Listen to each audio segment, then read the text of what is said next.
Here we go.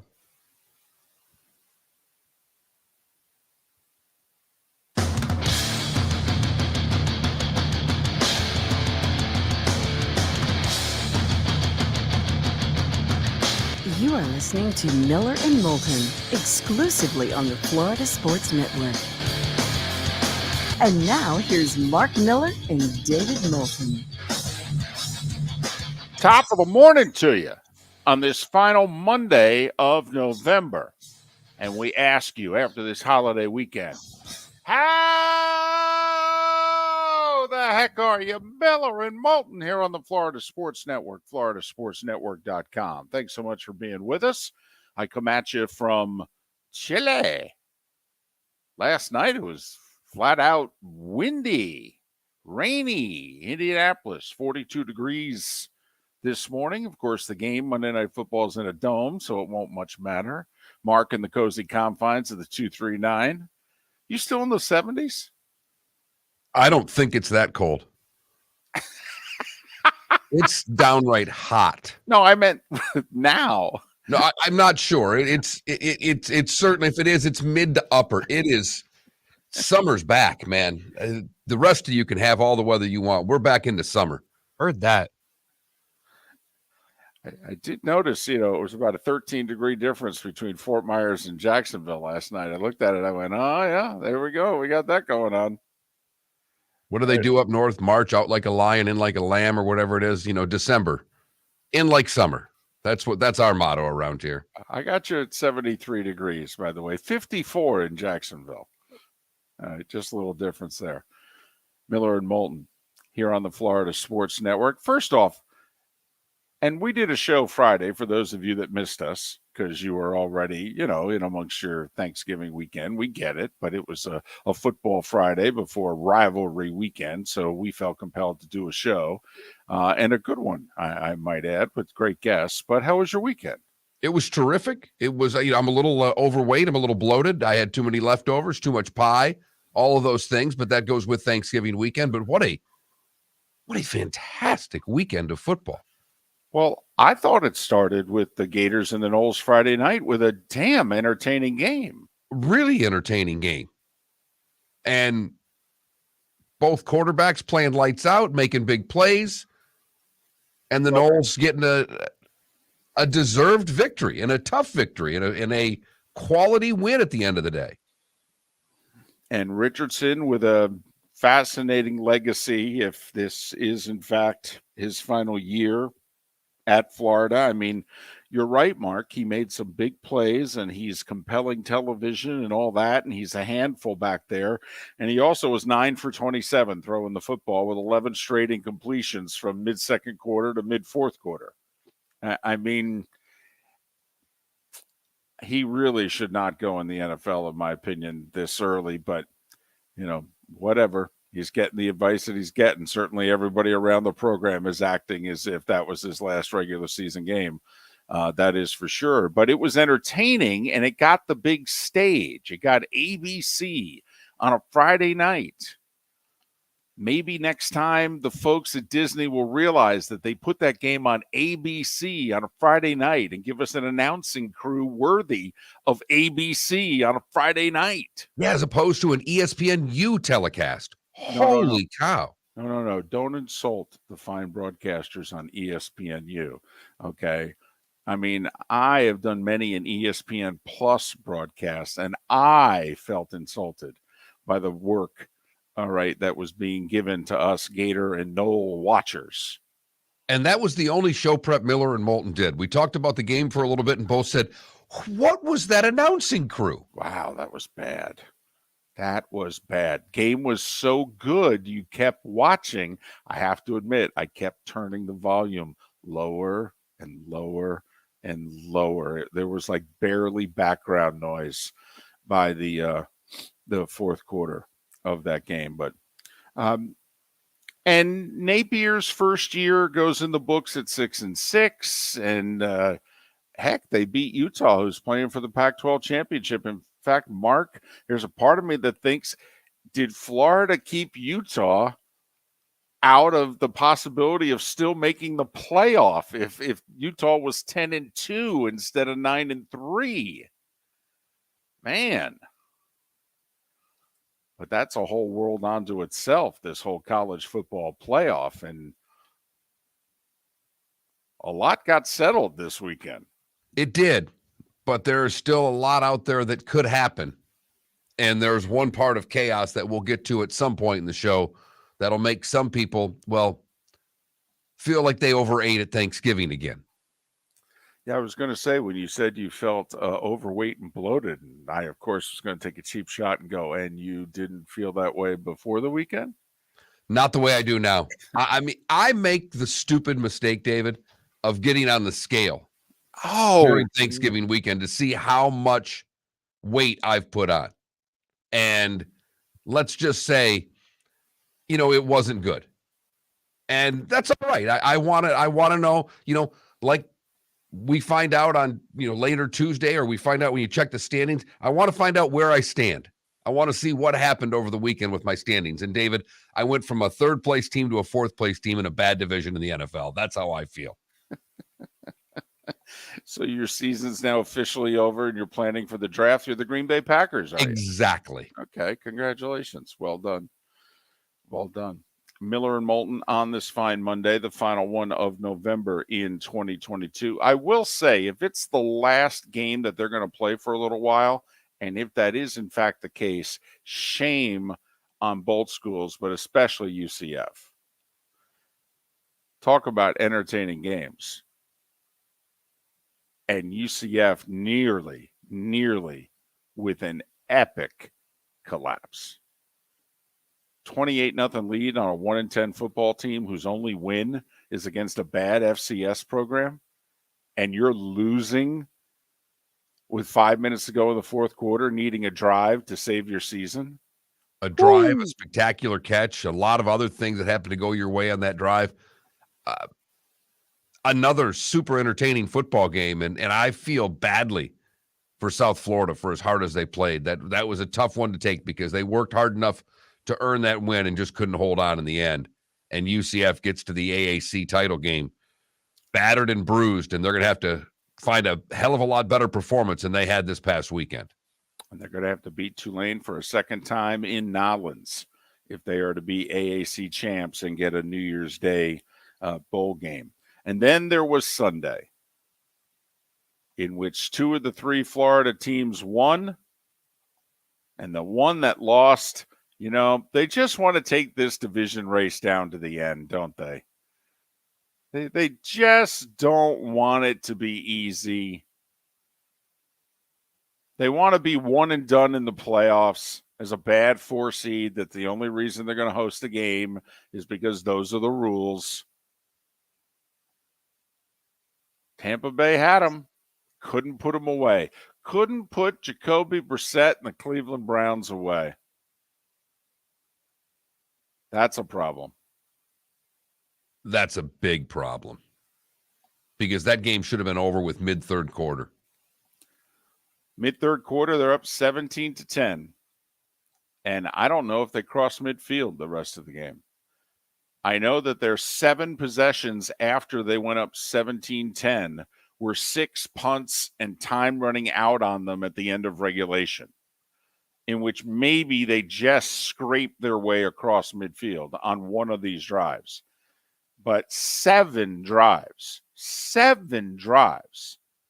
against the Browns, in which a field goal would have put the game away. And they did bupkis. Mark, I didn't realize Tristan Wirfs was the MVP of the team. Forget Brady. Forget Evans. Tristan Wirfs gets hurt. Huh. They didn't do squat. No, they did not. They kept throwing it to Mike Evans.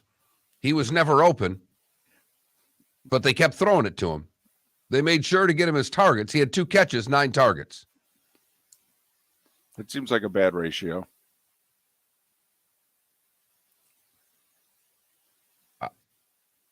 That was as bad of a second half performance as you see in the National Football League.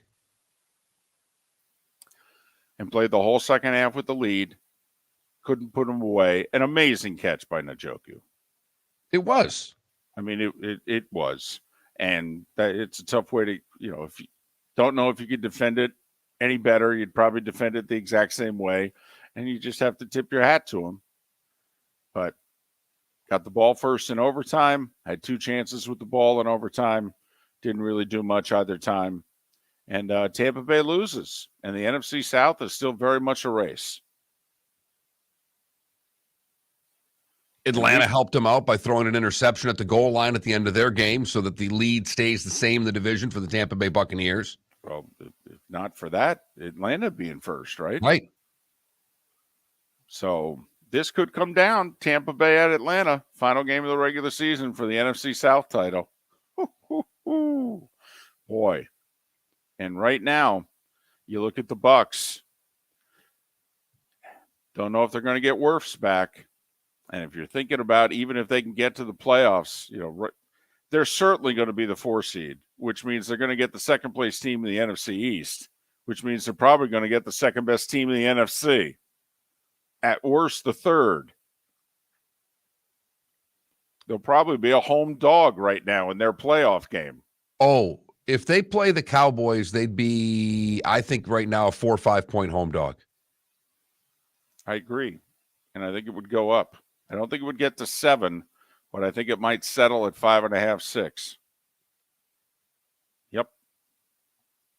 So, but that was the only NFL loss in the state of Florida on Sunday because, well, the Miami Dolphins did what they were supposed to do. I know it was a bad team, but go out and whoop them. And they did. Whoop them. And the only bad thing about professional football is the rosters are so small that even when you're blowing somebody out, you're terrified that one of your big guys is going to get hurt. And there was a terrifying moment with Tua getting sacked in which he was bent like a Gumby. And Teron Armstead leaves with a pec injury. They don't think it's torn, but they think he's going to miss some time. And it's right now when the schedule gets its most difficult.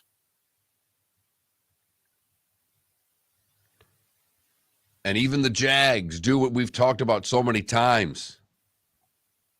One play from the 2-yard line to win against a team that you're better than.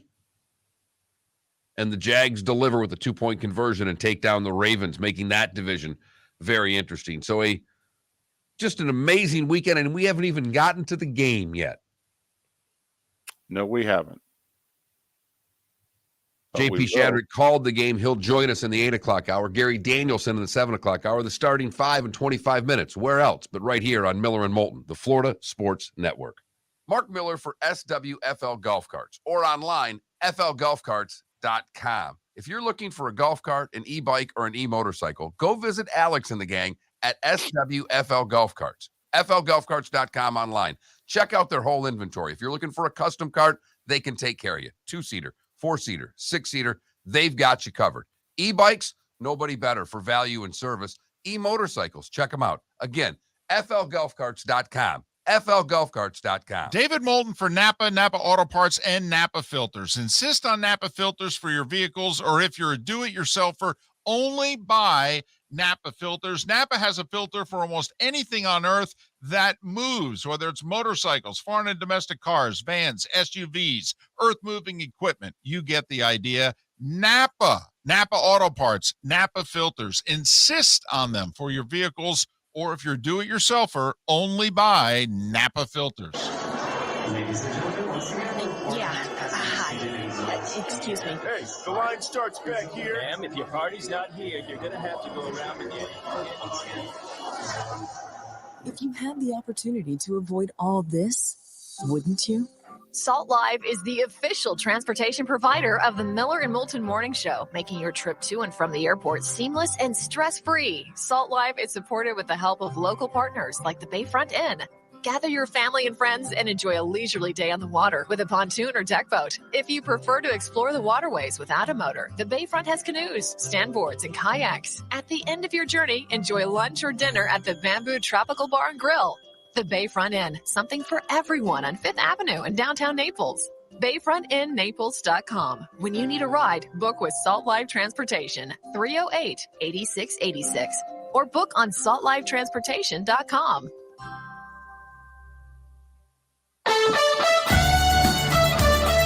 You were listening to Miller and Moulton on the Florida Sports Network.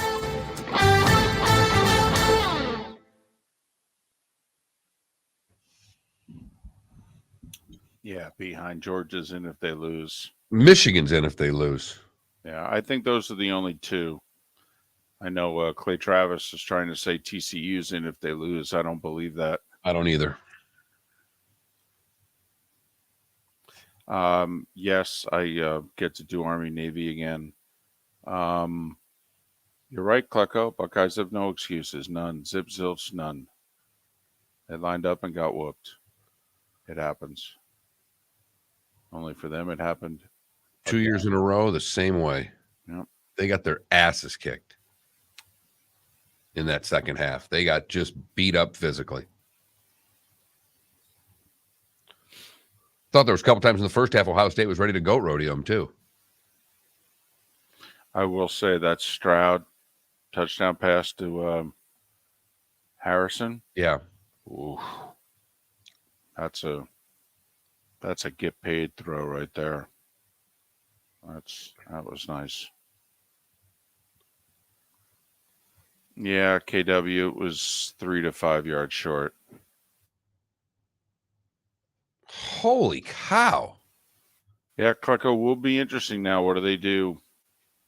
I mean, can you truly bench Aaron Rodgers? I mean, don't you have to sit down and have a talk with him about life and the pursuit of happiness and say, listen, are you retiring? Mark, it was just 1-0. Cameroon was winning. That last goal, there was 6 touches in the box by Serbia. Or whoever that is. Yeah, Serbia. That's as good of a goal. That looked like a hockey power play goal. There were so many passes. Oh, Wow. that's pretty. Okay, they're hugging. Show the goal again. You got to capture the moment, World Cup. Coffin Bob, I don't understand. I mean, you're not blaming Stroud for the loss, are you? And Here it is. Watch this. 1, 2, 3, Oh. 4. Oh, I mean, you don't see that. that's beautiful. 4 passes inside the box for a goal. That's pretty good. And no, I'd Coffin Bob, I'd take Joe Burrow. And I'm a Tua guy, but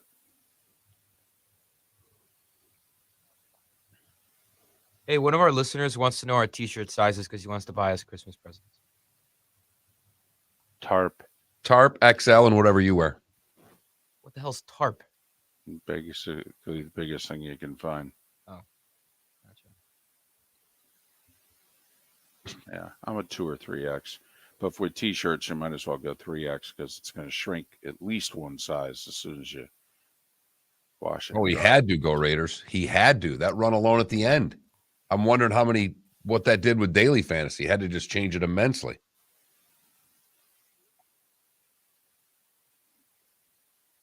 Oh, I know, Paul. I mean, you got 2 teams that went for 2 for the win. You got Jacobs run in overtime. That's just Sunday. This really was a crazy week of football. Yeah, Bucks clock management was not good.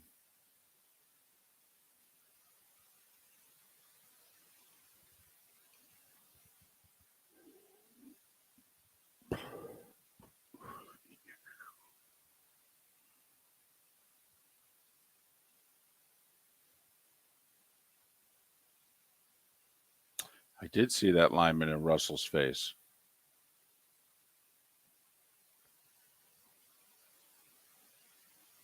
The Southern Grambling game, I believe it's on NBC, KW. The Bayou Classic, I believe NBC has it. I think you're right, David.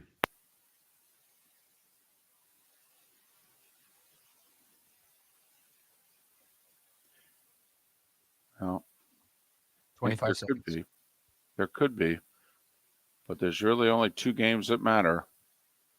One's Friday night and one's noon on Saturday.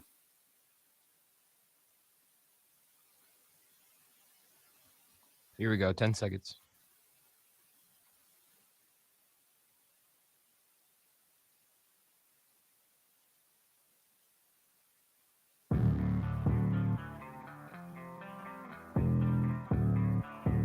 Thanks for listening. And now, more of Miller and Moulton on the Florida Sports Network.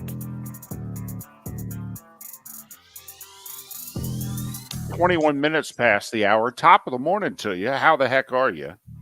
Miller and Moulton, the Florida Sports Network, floridasportsnetwork.com. I'm in Indianapolis, where it doesn't matter how not nice the weather is outside because Monday Night Football's in a dome. Colts and Steelers. Huh? Oh, you sell that sucker, huh? David, it doesn't matter if that's in a dome, in a hockey rink, in a basketball. It really doesn't matter. I mean, you have to work, and Right. it matters for you. It's Mhm. employment. But boy, oh boy, Yeah. sell, sell, sell, if you know what I mean. Whoo, boy.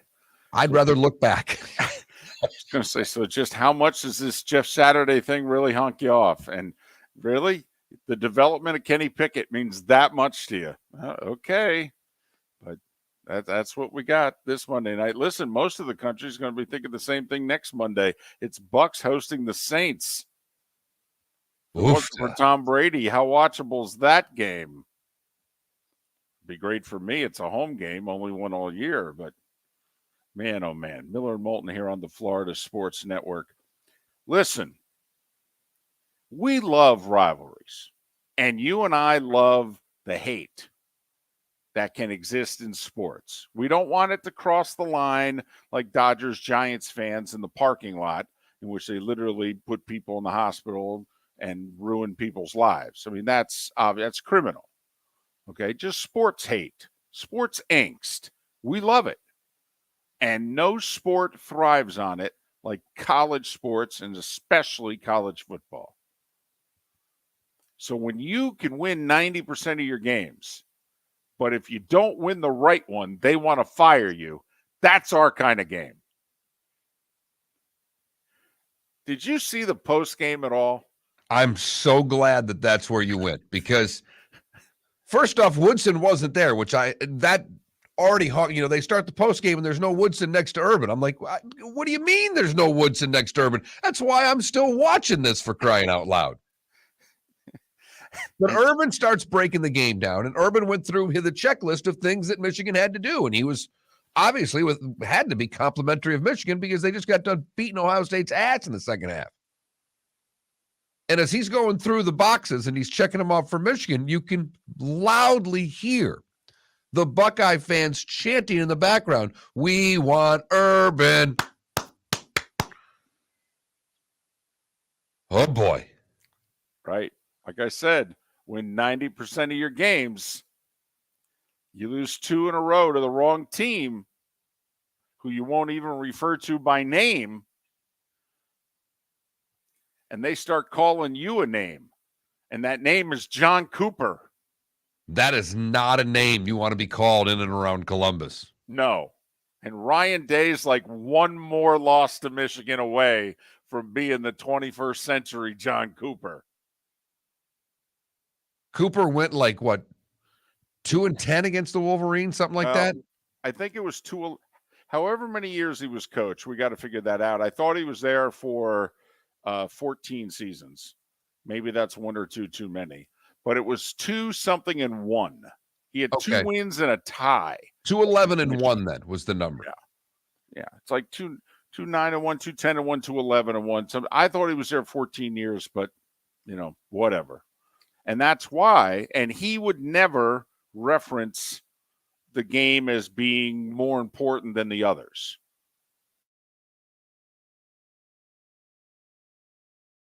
Well, it's one that counts. You don't understand. You've got it all wrong.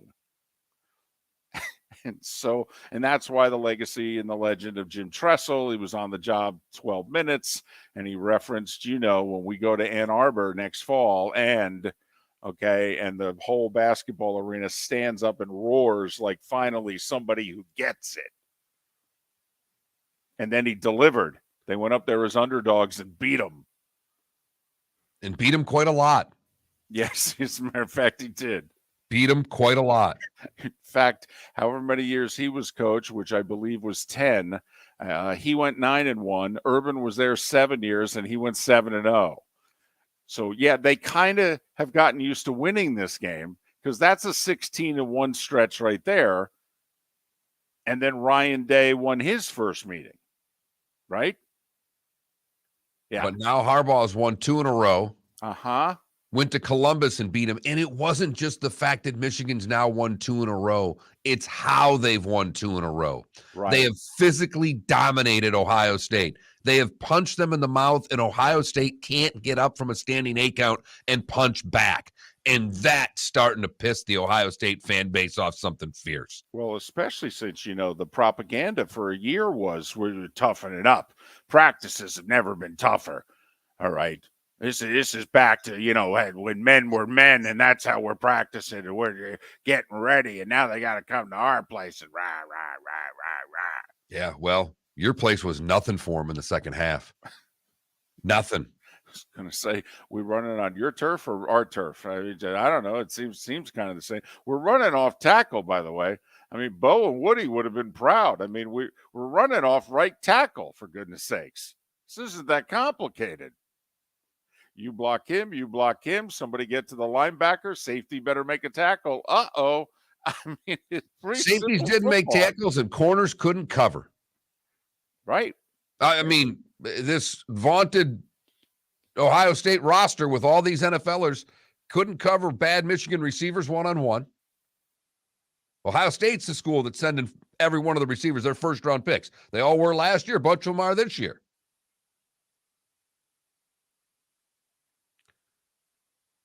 I didn't like their second half game plan at all of still trying to allow Michigan the opportunity to go for home run balls. And Michigan delivered over and over again on big plays.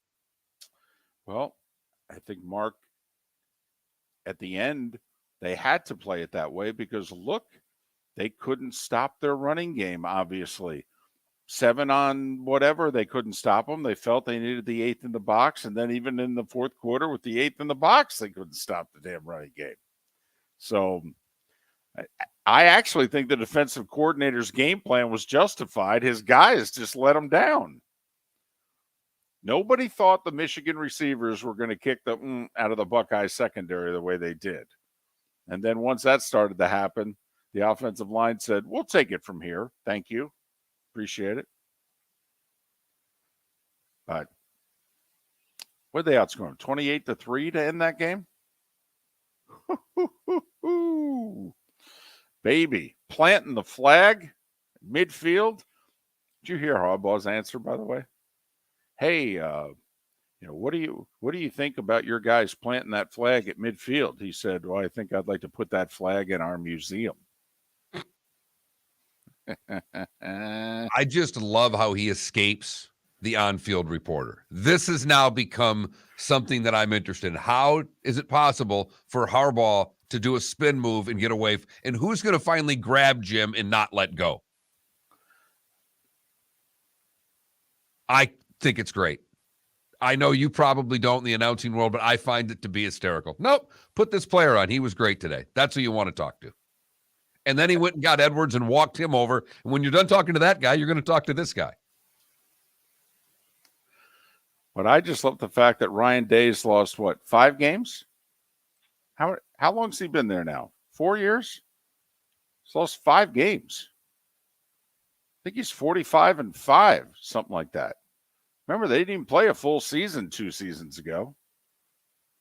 He's got 90% win percentage, 45-5. And he will be on top of the hot seat when the season begins next year. That's if he can make next year, for goodness sakes. Now that's a rivalry. What do you mean I'm losing my job? Got a 90% winning percentage. Not against the team that counts. And that's all that matters. That's all that matters. And now it looks as if we have two for sures in the college football playoff. At least Miller and Moulton think that Georgia and Michigan are in. Right. They don't even have to play their starters this weekend.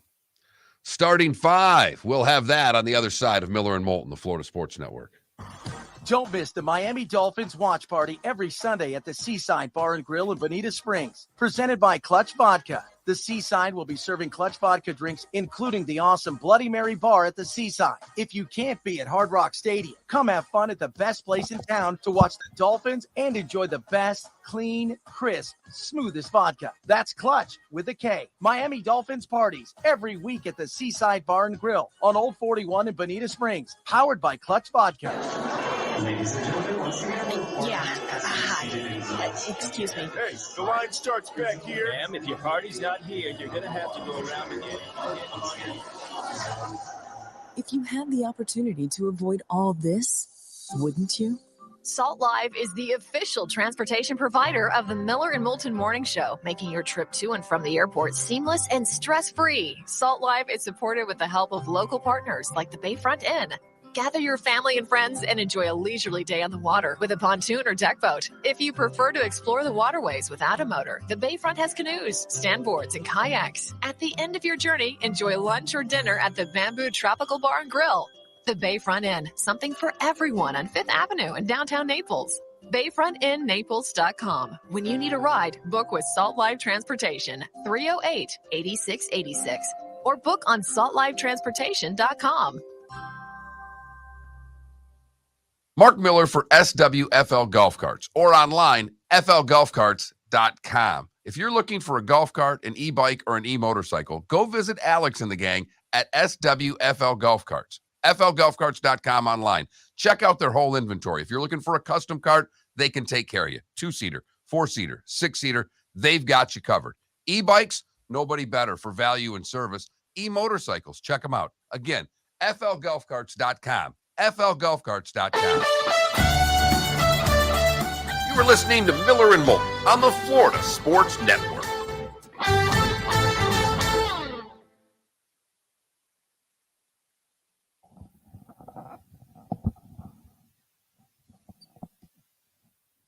By the way, the last few days of the World Cup have been awesome, and I haven't been able to watch them, but I can't believe the match you guys are watching is 3-3. yes, in the For goodness 68th sake. minute. For goodness sakes. And I missed the goal that made it 3-2. The goal that made it 3-3 by Serbia. We're doing the show, and I'm trying. I tried not to scream because it was a long, like about a 40-yard lead pass that led to a breakaway 2-0. You don't see 2-0 breakaways. No, you really don't. And a 2-0 in soccer is a lot easier than a 2-0 in hockey. Yes. Wow. So Cameroon scores in the 29th minute. Then Serbia scores in extra time of the first half twice. They've got so much of it. Then they scored a kickoff the second half. And then Cameroon scores goals, back-to-back goals within 3 minutes. Yeah, I thought the 2-0 goal was at 3-2. That's why it was. I thought that made it 3-2. I didn't even see the 3-2 goal. Mm-hmm.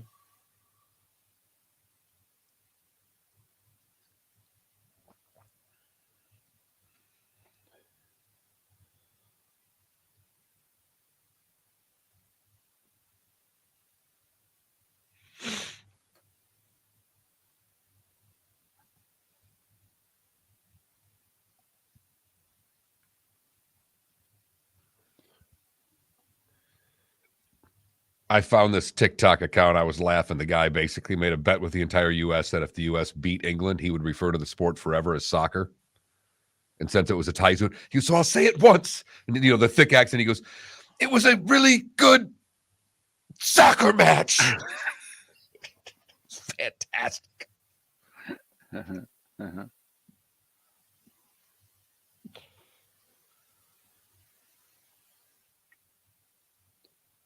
Did you see the one scene in the bar at the pub in England in which once the match was over and it ended in a draw, guys were throwing their mugs, okay, at the TVs and up to the roof. And I mean, the pub guy who owns the pub had to be like, ah, but I mean, that's how angry they were. I love how this manager's got him fourth in the world, and basically people now, it's like being Ryan Day. They want to say, we can't beat the bloody Americans. Ahead of because obviously next matchup is Iran. Twitter's having fun with an old Donald Trump tweet. It's like, if Iran wants to fight, that will be the official end of Iran. Never threaten the United States again. And it's like me at Tuesday at 2 p.m. Well, I will say we made that match even bigger. That's what it is, though. Oh, yeah. With the unrest going on over there, and we posted the flag of Iran that supports the unrest. Yeah, they want us kicked out of the World Cup. Yeah, I know they do. Well, they can kick us out of the World Cup, right? All they have to do is get a tie. They can kick us out of the World Cup. 21 shots in this game. 21 shots in a soccer game. That's pretty good. Are you saying this is the match that's going to save the World Cup? Because I will say there are a lot of people who tuned in the World Cup last week and didn't see goals. It's when the other day I saw the ticker, it was the 11th scoreless draw. It's the most in World Cup history. And we haven't even left the group stage yet. Right. That there are a lot of people that are like, I'm trying here. And I just, I'm not getting any goals. Well, think about it. The U.S. has played, 200 minutes of soccer? We have one goal.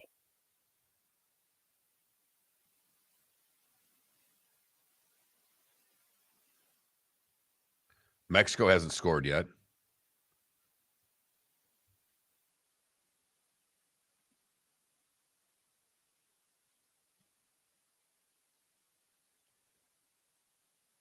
I love how you can double the draw that U.S. England got, like on TV, and it still won't be enough for Cowboys Giants. Most watched regular season NFL game in history. I know. Insane. Oh, we're coming back.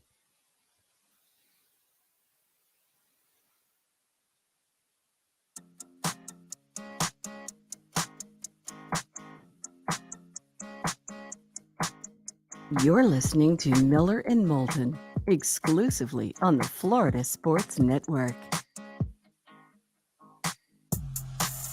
22 minutes before the hour. Thanks for waking up with us. Miller and Moulton, Florida Sports Network, floridasportsnetwork.com. Hope you had a great Thanksgiving with friends and family, or just with football, if that was your companion this weekend. If so, let me tell you, it was a pretty darn good companion. Football doesn't talk back. And even though football doesn't feed you, okay, it gets you so riled up that you head to the food. Football is like pushing you to the fridge, I think. You've got a dadgum good point there, because yesterday I wasn't even hungry and I walked to the refrigerator 2 or 3 times. Opened it up like, what are you doing? Right, you're not hungry. What are you doing? I'm just fired up. I need a carb. That's how it works with me. I'm just shoveling the whole box of Cheez-Its in. Well, why are you eating? Because it's 17 all. That's why. So, 21 minutes before the hour. Time now for The Starting Five. 5 stories you need to know. It's the Starting Five on Miller and Moulton. Here's number 1. It's your first place Miami Dolphins, ladies and gentlemen. They've won 5 in a row. They did with the soft spot of the schedule, what you're supposed to do. Put 5 W's on the board. Defense responsible for basically 2 of the 4 touchdowns. It was 30-0 early. They got the starters out for the last 20 minutes. Miami won and did cover 30-15. They're 8-3, and now the schedule gets interesting. 3-game road trip. Chargers, Niners, Bills. Oh my. Meanwhile, the Bucs, man, they had them. And they couldn't put them away. Up 17-10 most of the second half. Couldn't get that extra score. couldn't prevent Jacoby Brissett from driving the Browns down the field and throwing the game-tying touchdown pass on 4th and 10 with 32 seconds to go. Great catch by Njoku. Don't know if he'll ever make a better one. And then they give up the game-winning score in overtime with 19 seconds left. Nick Chubb pounds it in from the 2, and the Browns beat the Bucs 23-17 in overtime. Tampa Bay is 5-6 on the season, and Deshaun Watson will be quarterback in the Browns from here on in. Remember him? Deshaun Watson, quarterback, Clemson. Houston Texans, remember, number 4? Jacksonville did something yesterday they've never done before. And don't say won, because that's a cheap joke and a cheap shot. But it's how they won. In the Jaguars' history, they had never trailed by a touchdown in the final minute of regulation and won a game. Ever. Until yesterday. And they did what Miller and Moulton have pounded the table our entire existence. They did the old, hey, if you had one play from the 2 in the closing seconds to win or lose the game, would you do it? Yeah. Well, Trevor Lawrence threw the touchdown with 20 seconds to go or thereabouts to bring them within 1. And Doug Peterson said, hell, we're 3-7. Let's go. And they converted. 28-27 Jags. Justin Tucker's 67-yard field goal would have been good from about 63-64 to win it at the gun. It was straight. It wasn't left. It wasn't right. It was right down the pipe again. Yes, I mean, was. The Raiders kicker missed that. He'd made 11 in a row from over 50 yards, and he missed the one at the end of regulation, and it was wide. Justin Tucker is so damn accurate. It is scary to put all that leg into it and still be straight as an arrow. He's remarkable, even in a miss. Justin Tucker kicking field goals and long field goals is kind of like if you're into golf. When Jack was in his prime, every putt was on the money. Tiger in his prime, every putt was on the money. Crenshaw at the Masters. You're thinking every damn putt's going in. That's Justin Tucker kicking field goals. Even from 67, you're like, wow, I think that one's good. Yeah, if a Jags fan was watching, and I know one in our Twitch chat room was, I'm wondering how long you held your breath on that one, if you know what I mean. 28-27 Jacksonville. Baltimore now tied with Cincinnati, who went into Nashville and beat the Titans 20-16. The Bengals and Titans are both 7-4. They held Derrick Henry to just 38 yards rushing. And while Tannehill threw for nearly 300, they could not get in the end zone. Burrow to T. Higgins in the fourth quarter with the winning score. The quarterback change in New York seemed to work pretty well for the Jets. I'm just saying, Mike White threw for 300 yards and 3 touchdowns. I don't know if Zach Wilson did that all year. Jets over the Justin Fields-less Bears, 31-10. Jets holding down the final playoff spot in the AFC at 7-4. Bears are 3-9. Thankfully for the Bucs, the Commanders held off Atlanta late. Interception at the goal line to beat them 19-13. Atlanta's 5-7, a half a game behind the 5-6 Bucs. The Commanders, oh, by the way, have won 6 of 7, and they're now in the playoffs. They'd be the 7th seed if the playoffs started today. Taylor Heineke with 2 more touchdowns yesterday. I don't want to say things are bad in Denver, but the Carolina Panthers beat you badly with their third-string quarterback, Sam Darnold. Yeah, Russell Wilson and the Broncos scored a meaningless touchdown with like 3 minutes to go to lose 23-10. Denver's 3-8. And now Russ is getting yelled at by guys on his own team. Right. Mm-hmm. And the extension hasn't kicked in yet, folks. That's all I'm saying. Hasn't kicked in yet. And it's only $49 million a year. No big deal or anything. You know what? The Raiders are trying to save Josh McDaniels. 2 weeks in a row, they've won in overtime in walk-off fashion. 40-34. Raiders beat Seattle. Tough loss for the Seahawks. It temporarily knocks them out of the play. Had a late 7-point lead they couldn't hold on to. And then in overtime lose it. So a tough one for Seattle in that game because they had plenty of, much like Tampa, they had plenty of opportunities to win that game and close it out and couldn't do it against the Raiders.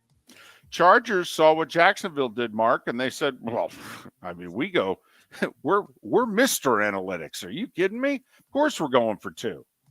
And with 12 seconds left, they converted their 2-pointer and they beat Arizona 25-24. Chargers still out of the playoffs, but 6-5 is a lot better than 5-6. And the Rams are just shutting it down. We're not going to see Kupp the rest of the year. Now we may not see Stafford the rest of the year. Kansas City beat them easily. Did they cover at the end? I think they did with the last field goal, right? I thought it was 15.5, and so they won by 16. Right, 26-10. KC's 9-2, best record in the AFC. The Saints had not been shut out since 2001 until yesterday.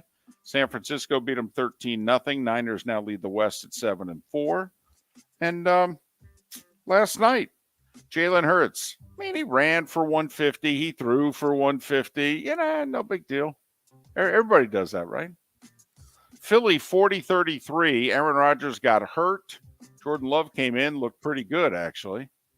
Led him on a touchdown drive in the fourth quarter. You can put a fork in the Packers. They're 4-8. They're done. It's over. Done.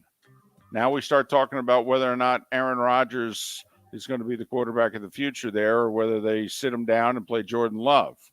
And that'll go over big. Philly, meanwhile, is the best record in the NFC. Monday Night Football tonight. Colts are 2.5-point favorite over the Steelers. Over under of 39.5. Basically 21-18 is what Vegas thinks this game will be. College football. What do you think of Wisconsin hiring away Cincinnati's Luke Fickell? I think it's a pretty damn good move. I think keeping him in the Midwest is a good thing. That's where Fickell's recruiting base is. He was doing more at Cincinnati, you got to take 2- and 3-star guys. That's what Wisconsin did for years. Should be able to get a little bit better talent. And I love the hire for Wisconsin. He averaged 9.5 wins a year for his 6 seasons at Cincinnati. And remember, he took a group of 5 school to the playoff. And yet Wisconsin players are threatening, like, we're leaving. Bye. Well, but if you're into players on social media, and you should check out the Wisconsin players on social media passing over Jim Leonhard. They are losing their mind. So we'll see. The AP and coaches poll both came out yesterday. Of course, the polls are meaningless, but the College Football Playoff Committee poll does closely resemble how the media and coaches feel. So will they rank accordingly? Georgia, Michigan, TCU, USC, Ohio State 5, Bama 6. Now the AP is Tennessee 7, Penn State 8. The coaches have Penn State 7, Tennessee 8. But what is readily apparent, in the top 8 of both polls are 3 SEC schools and 3 Big Ten schools. Certainly leads you to believe that if either TCU or USC falter in conference championship weekend, that the 4th school will come from either the SEC or the Big Ten. We'll see who the playoff committee tomorrow night puts 5th. Will it be the 1-loss Buckeyes, or will it be one of the 2-loss SEC schools? And Mark, I will say, obviously I was working. The Iron Bowl kicked off and there were still 4 minutes to go in Ohio State, Michigan. So I'm checking social media after the game, and every single member of the media that covered the Ohio State, Michigan game, not one of them thought Ohio State should be in the playoff when that game was over. That's how bad the beatdown was. I'm with them. But if these teams lose and we're picking between Ohio State, Tennessee, and Alabama. Right. Florida State, by the way, 14th in both polls, and they're behind LSU in both polls. Exactly. Both have the same record. They beat them. There's a lot of that in the polls. UCF 22nd in the AP, 23rd in the coaches. They'll play Tulane for the AAC championship this coming Saturday. College basketball game of the year may have taken place last night. Alabama in 4 overtimes over number 1 North Carolina, 103-101. Miami beat UCF by 2. FIU a winner. Bethune-Cookman and Stetson losers, as was Florida State and Florida. They both got whacked last night in men's basketball. Women's basketball, FGCU, Stetson, Jacksonville, UCF all victorious. South Florida, Miami, FIU, FAMU, UNF, Bethune-Cookman all losers. NBA, Bam Adebayo with 32. The Heat beat the Hawks by 8. Orlando lost to the Sixers at home by 30, Mark. 30. Unbelievable. At home. Unbelievable. NHL, there were 5 games, none of them involving the Florida teams. Lightning are in Buffalo tonight. Panthers are in Edmonton. And that's pretty much it. That was the Starting 5 every weekday morning at this time on Miller and Moulton. And you two are apparently watching the greatest World Cup match ever played going on right now, in which they're scoring more goals than the Denver Broncos score points. That is very true. I don't know if it's the greatest game ever played, but it had a little bit of excitement there for a couple of minutes. It's still 3-3, Cameroon and Serbia. They're in the 88th minute. 3-3? For goodness sakes, there are groups that don't have that many goals that have been scored in 2 matches. That is true. Record for most scoreless ties in a World Cup already, and they're not even through the group stage. That's not good. They haven't even played the 3rd match in most groups. No. Wow. No. Make the goal bigger? What do we do? Maybe relax the offsides thing? Huh? Maybe? Looking like the Buckeyes in the second half, most of these games. Wow. Look at that. All right. And you got Buckeye fans, instead of getting mad at you like they normally would, they're sitting there going, damn right. They're more upset right now. There's nothing we can say to upset a Buckeye fan anymore because, I'm not sure they're listening to any sports talk radio right now. I think by today they're coming out of it. Yesterday was a media boycott. They're still doing their own shows in front of a mirror in which they're just screaming. It's very much early sports talk radio, a lot more yelling. I mean, the Browns and Bengals both won, okay? And you had Buckeye fans sitting there watching their NFL team win, and they were sitting there going, whatever. This isn't making me feel any better. Yeah, because Michigan's their daddy right now. Mm-hmm. And it wasn't just, again, that Michigan won. It was how they won. Right. Right. You are the weaker football team right now, and there's nothing you can do about it. And that bothers the Buckeye fan, and we get it. Miller and Moulton right here on the Florida Sports Network. Ladies and gentlemen, once again. Hi. Excuse me. Hey, the line starts back here. Ma'am, if your party's not here, you're gonna have to go around again. If you had the opportunity to avoid all this, wouldn't you? Salt Live is the official transportation provider of the Miller and Moulton Morning Show, making your trip to and from the airport seamless and stress-free. Salt Live is supported with the help of local partners like the Bayfront Inn. Gather your family and friends and enjoy a leisurely day on the water with a pontoon or deck boat. If you prefer to explore the waterways without a motor, the Bayfront has canoes, standboards, and kayaks. At the end of your journey, enjoy lunch or dinner at the Bamboo Tropical Bar and Grill. The Bayfront Inn, something for everyone on 5th Avenue in downtown Naples. BayfrontInNaples.com. When you need a ride, book with Salt Live Transportation, 308-8686, or book on saltlivetransportation.com.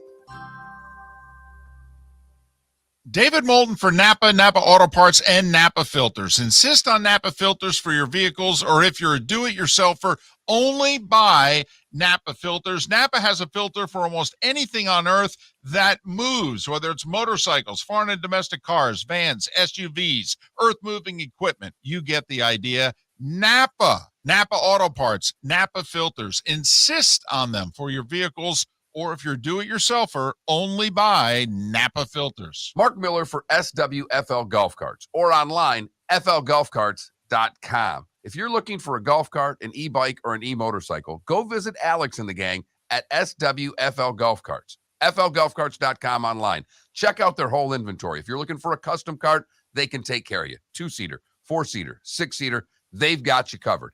E-bikes, nobody better for value and service. E-motorcycles, check them out. Again, flgolfcarts.com. flgolfcarts.com.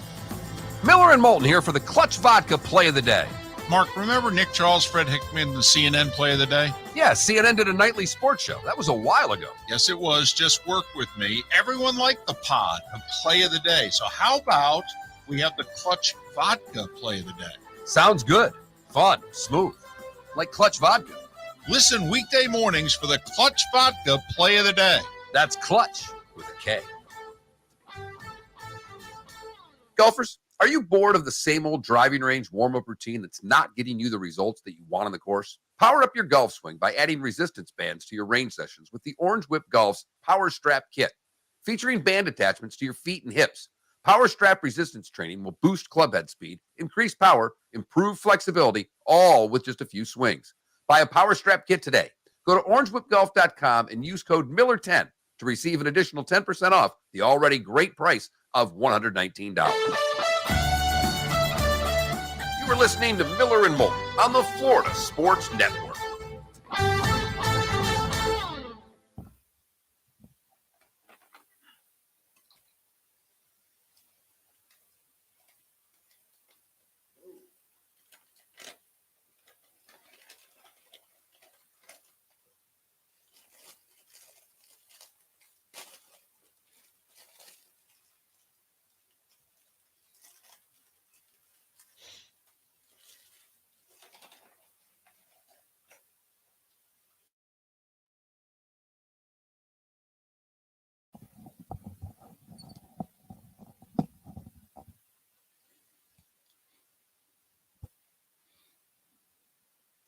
I'll tell you what, I don't ever think they're going to win big, but Shane Beamer has a chance to be like the SEC East Lane Kiffin.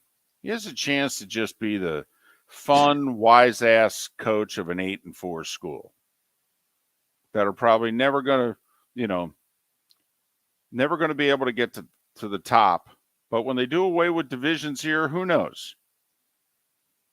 Gets the right crossover year. I mean, he ain't backing down. It goes to show you get a quarterback and a transfer,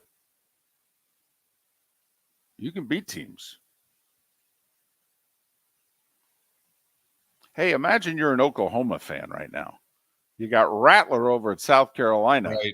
And you got the Heisman Trophy winner at USC, and you just went 6-6. Tell me again how bad Lincoln Riley is. Because it's kind of looking like he was the one that held it all together. But that's just me.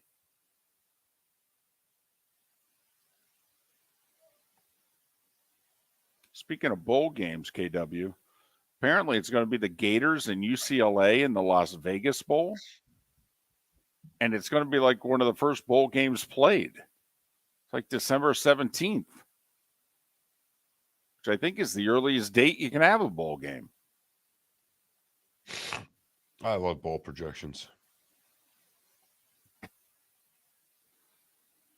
Yeah,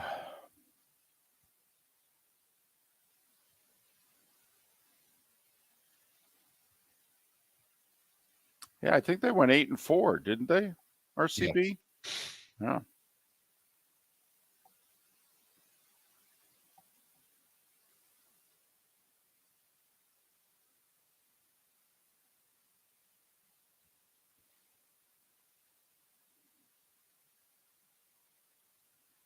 KW, it will definitely be really intense. The problem for Iran is, they need to win. Well, they need to tie at least. So they can't just be out for blood. They need a result. Well, I don't know how much the Iranian players are going to be upset about us putting that on there. You have to remember they didn't sing the national anthem at their first game, and they had all their arms around one another in protest of their own country. Right. So I don't think that the Iranian players look at the U.S. players doing this or the U.S. doing this as any kind of a bad thing.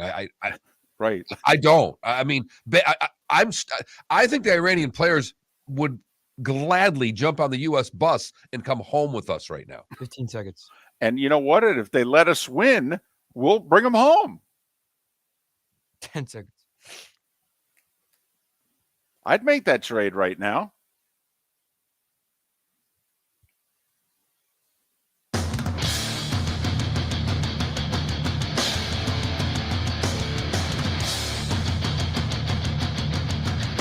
You are listening to Miller and Moulton, exclusively on the Florida Sports Network. And now, here's Mark Miller and David Moulton. It is the top of hour number 2 of Miller and Moulton on this final Monday of November. Miller and Moulton, Florida Sports Network, floridasportsnetwork.com. I'm in cold, windy, at times rainy Indianapolis, but it doesn't matter because Colts Steelers Monday Night Football is indoors. Now, it's not an entertaining, riveting matchup, but it is indoors.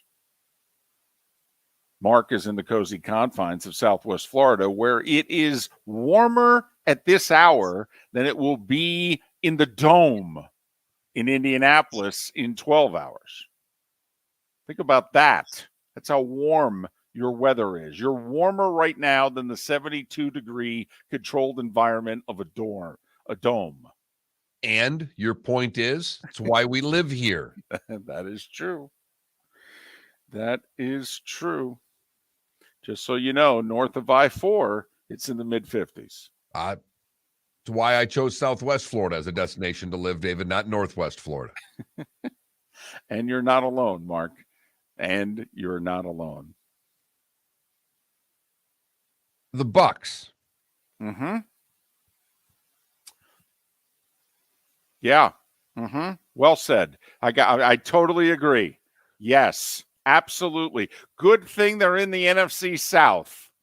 It really is. Because as you said, Wirfs gets hurt, the offense... Nothing. Done. He's more important than Brady, apparently. And Evans. Yep. Nothing. Just how many weeks ago was it that the Dolphins put up 39 against Cleveland and then looked as if they could have put up 50? Right. You know what? Bucs couldn't get first downs. What I find fascinating about the Bucs right now is you tend to do this more than me, and maybe it's just worn off on me, is the body language thing. They look as if they're a team that's not on the same page. The disgusting looks Brady gives after every pass that he misses by 5-7 yards, they're never his fault, and someone's supposed to be there. I mean, he threw to Evans 9-10 times yesterday. Evans had 2 catches. Right. Evans wasn't open the entire game. Not really. Nope. Mm-mm. And Brady wasn't putting balls where they were 50-50 balls that he could go up and get. So what is it? Is Brady getting old before our eyes?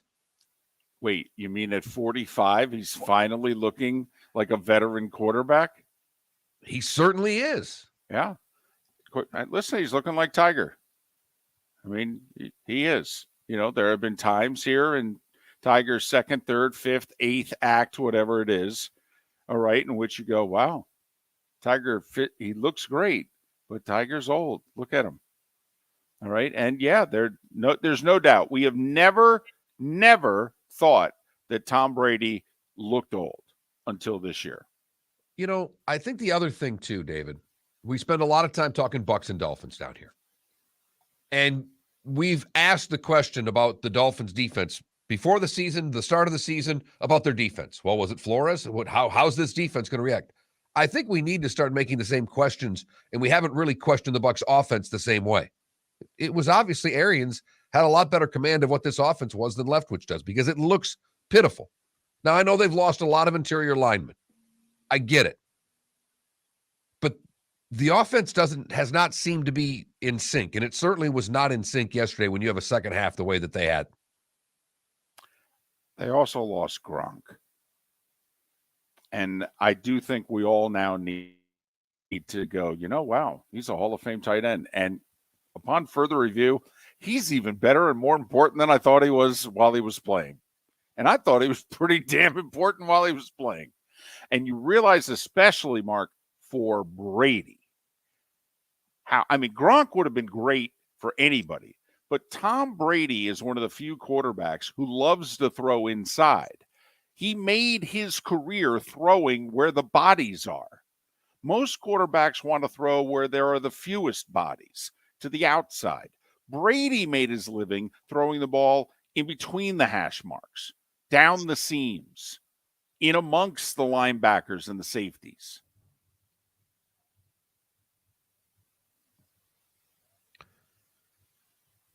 And I get it.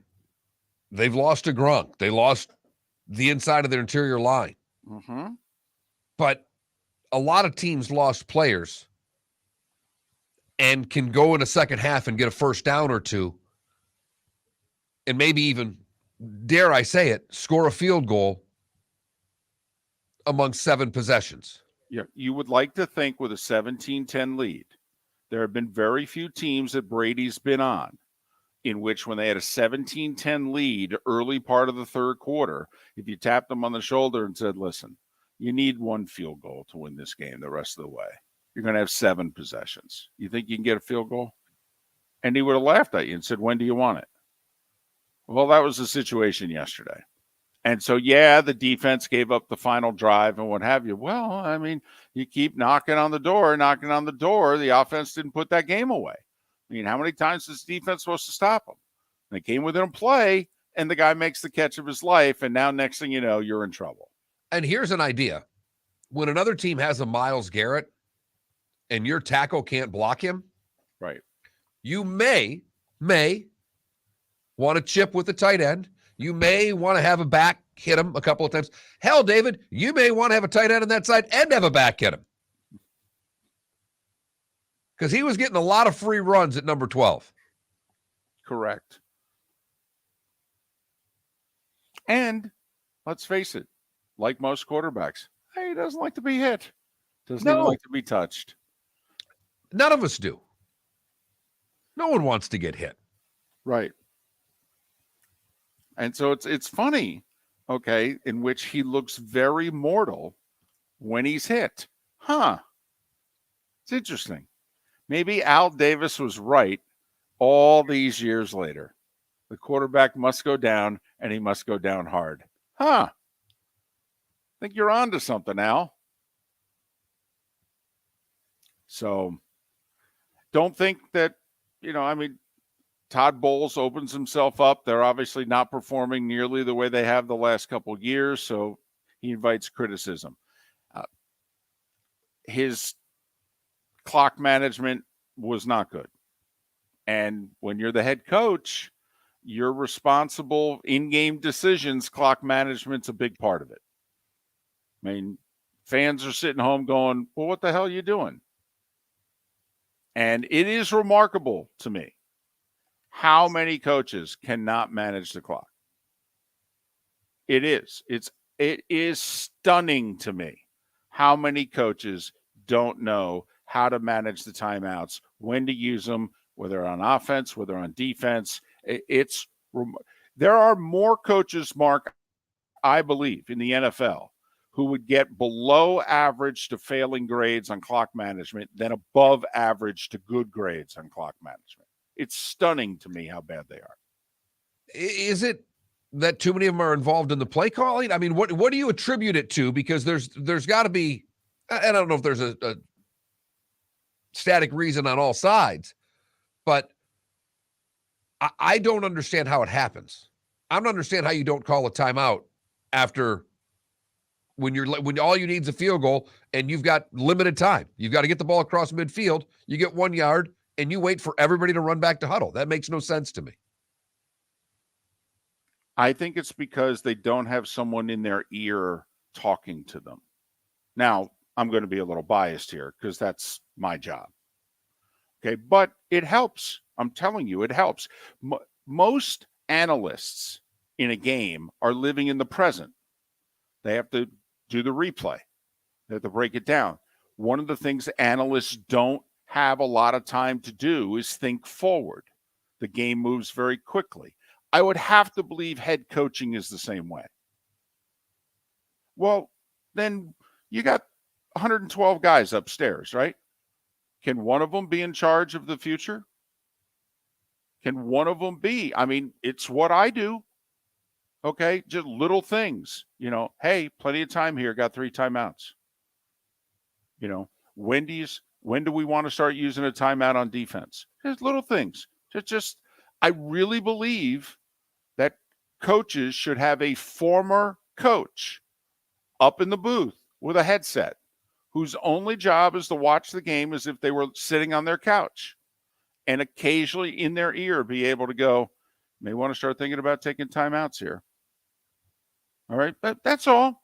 Because coaches, some of them, like you say, Mark, are calling the offensive or defensive game plan. So you're literally going play to play. How do you think forward? But they're not good at it. They're really not good at it. And in a world of analytics, the game that we're living in right now, clock management and analytics seem to go together. They're going to determine how you're doing things. And yet, every week, we're coming in here on Monday talking about how coaches have screwed up the end of games. And it's a lot like being a manager in baseball. For 2.5 hours, you had a great seat. We needed you for 1 inning there to manage it properly. What were you doing? It's the same thing with a head coach. Listen, you've watched this half. It's been entertaining. You've had a great seat. Okay, we're down to under 3 minutes to go. What are you going to do? What are you going to do? We're going to use timeouts here? We're going to try to win this game on defense? What are we doing? Come on, let's talk about this. Let the coordinators do their job. You're the head coach. This is your job. And Bowles gets an F for clock management yesterday. There's no two ways about an F. Yeah. Yep. Because they may have had a shot to kick a field goal at the end of regulation, and instead they're throwing a Hail Mary pass because they wasted 16, 17 seconds that they did not need to waste. They had the timeouts. Correct. It's one thing if you have one timeout and you're trying to save it for your field goal unit to come on. I mean, they could have still thrown with 8 seconds the ball over the middle and called a timeout. You can't finish the game with timeouts when you're heading to overtime. You can't. No, especially when you're at a spot on the field where you were 1 to 2 plays away from being in field goal position and you wasted 20 seconds and you've got timeouts on the board. That's on you, man. Yeah, who cared if the Browns scored with, listen, they're out of timeouts, okay? So it doesn't matter if they, 38 seconds left in the game, minute 38 left in the game. It's kneel down, baby. We're under 2 minutes to go. It's like when you're behind by more than a score. You're just trying to get to the onside kick. Okay, well, that's the same thing when you're winning. So you might as well have been calling the timeouts even on defense if you wanted. Awful. Absolutely awful. And it is an epidemic in the NFL right now. Miller and Moulton, we thank you so much for listening. Gary Danielson in 25 minutes right here on the Florida Sports Network. David Moulton for Napa, Napa Auto Parts, and Napa Filters. Insist on Napa filters for your vehicles, or if you're a do-it-yourselfer, only buy Napa filters. Napa has a filter for almost anything on earth that moves, whether it's motorcycles, foreign and domestic cars, vans, SUVs, earth-moving equipment. You get the idea. Napa Auto Parts, Napa filters. Insist on them for your vehicles, or if you're do-it-yourselfer, only buy Napa filters. Don't miss the Miami Dolphins watch party every Sunday at the Seaside Bar and Grill in Bonita Springs. Presented by Clutch Vodka. The Seaside will be serving Clutch Vodka drinks, including the awesome Bloody Mary bar at the Seaside. If you can't be at Hard Rock Stadium, come have fun at the best place in town to watch the Dolphins and enjoy the best, clean, crisp, smoothest vodka. That's Clutch with a K. Miami Dolphins parties every week at the Seaside Bar and Grill on Old 41 in Bonita Springs. Powered by Clutch Vodka. Miller and Moulton here for the Clutch Vodka Play of the Day. Mark, remember Nick Charles, Fred Hickman, the CNN Play of the Day? Yeah, CNN did a nightly sports show. That was a while ago. Yes, it was. Just work with me. Everyone liked the pod, the Play of the Day. So how about we have the Clutch Vodka Play of the Day? Sounds good. Fun. Smooth. Like Clutch Vodka. Listen weekday mornings for the Clutch Vodka Play of the Day. That's Clutch with a K. Mark Miller for SWFL Golf Carts or online, flgolfcarts.com. If you're looking for a golf cart, an e-bike, or an e-motorcycle, go visit Alex and the gang at SWFL Golf Carts. flgolfcarts.com online. Check out their whole inventory. If you're looking for a custom cart, they can take care of you. 2-seater, 4-seater, 6-seater, they've got you covered. E-bikes, nobody better for value and service. E-motorcycles, check them out. Again, flgolfcarts.com. flgolfcarts.com. You were listening to Miller and Moulton on the Florida Sports Network.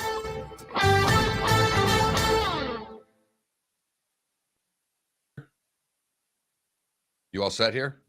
With the clutch play, yeah. Yeah, okay.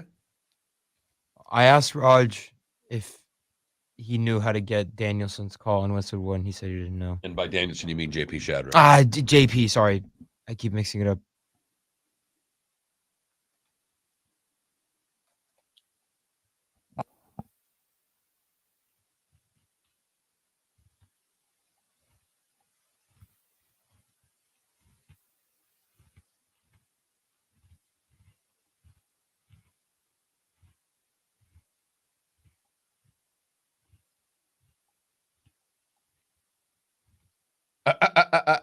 Boy, is Felipe right. The first highlight on Westwood One Sports is from an Army-Navy game from December of last year. Yeah.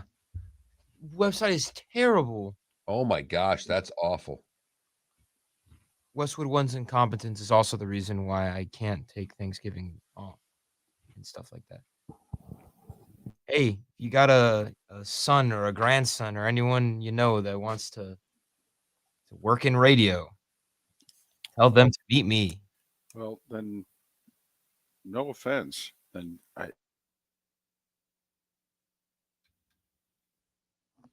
not working every day. Okay, you pay Westwood One an obscene amount of money to syndicate this show. You tell them they have to figure this out. Yeah, you need to talk to Marty and find out why. Yeah. And but you just need to say to Marty, I'm not working. I'm not. This is unfair. This is not, and I'm not making enough money. Okay. I'm not working every holiday, every day. Okay. This is on Westwood One. You are paying them a lot of money. You tell them to fix it. You are paying for this.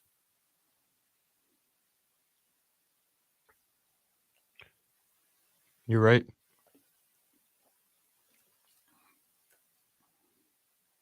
Felipe,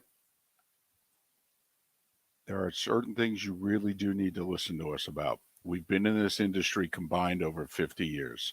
If you don't stand up for yourself, you will have it shoved up your ass. You've been on the job over a year now. You're not a rookie. You're not a freshman. You call Marty and you say, I'm not working whatever the date is. Now, I know Christmas is on a Sunday. Okay, so that may not work. It doesn't. We don't have another day like that for quite a while. Right. But you need to just flat tell him when he is talking to Westwood One, this needs to be fixed. Because I'm telling you right now, and you go, whether it's Martin Luther King Jr. Day or the Friday before Easter would probably be the next time we're going to take a day. Maybe if it's in February, I have President's Day, whatever it is, probably President's Day is the next time we're going to take a day. Okay. And you just need to tell them, I'm giving you 10 weeks notice right now. I ain't working. I'm going to send Westwood One the show. If they don't put it up, deal with Westwood One. The only thing I would say difference is you should be talking to the guy who does the Michigan thing and find out what he does. You need to have that in your back pocket before you do what David says. I'm telling you that right now. Yes. What is it you guys do? Because that afternoon show in Michigan's on 15 stations. So they got to have something figured out. And they're using Westwood One to syndicate it. The only other way is like what these guys did on K-Rock, the station that syndicates in Detroit. They literally send all the affiliates the show. segment by segment, and you'd have to do that. They would have to load it into their computers. We only have 3 other stations. That could be done as well. I think what the people in Michigan do, though, is like the same thing that we do. They just have people who like Well, you know that for sure? I mean, I spoke to this guy like What guy? 2 weeks ago. What's his name? Freaking, I literally texted him. Cruz. Okay, you got the pod ready? Yeah, I do. Okay. We're going to talk ratings here for about 5 minutes. Do it.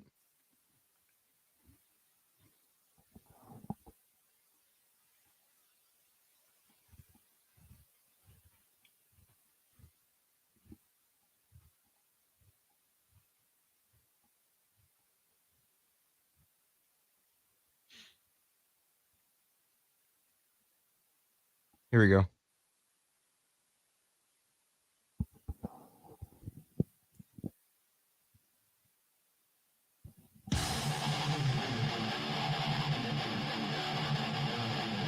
You're listening to Miller and Moulton, exclusively on the Florida Sports Network.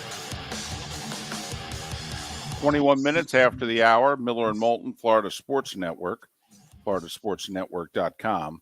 Kerry Danielson, a little more than 15 minutes as the college football regular season is over. How about that? That's a depressing statement, right? And JP Shadrick will join us in a little more than an hour. He called the Ohio State-Michigan game on Westwood One. He also does pre and post with the Jags radio network. They had a historic win yesterday. JP had a big weekend. Not only that, he went to the University of Alabama and they won the Iron Bowl. I don't know how many weekends JP's ever had better in his life. So he'll talk to us in about an hour and 15 minutes. That is a pretty solid weekend, by the way. You're an Alabama alum. You get to call Ohio State, Michigan, which got to be one of his career highlights. First time he's ever called that game. And then he flies back to Jacksonville. They do something literally they've never done before. Franchise is damn near 30 years old. How about that? Speaking of something that's never been done before, and I know we talk about this more than most, and over the years, I actually think our audience likes it. But if this is a little too behind the curtain for you, just give us a few minutes. We'll get off the subject. Then text 21,000 and tell us why. Right. That's the way I look at it. FSN Radio, the code word. Send it to 21,000. Did you see the ratings for Thanksgiving? Through the roof. Historic. Like the Cowboys-Giants game at 4 o'clock Eastern on Thanksgiving. No NFL game ever in the regular season, no regular season NFL game has ever had more people watching it. 42 million, Mark. That's like the last divisional round number. That's Bills Chiefs in the final 13 seconds and going to overtime. That's 42 million. In some years, that's a bad conference championship game rating. 42 million.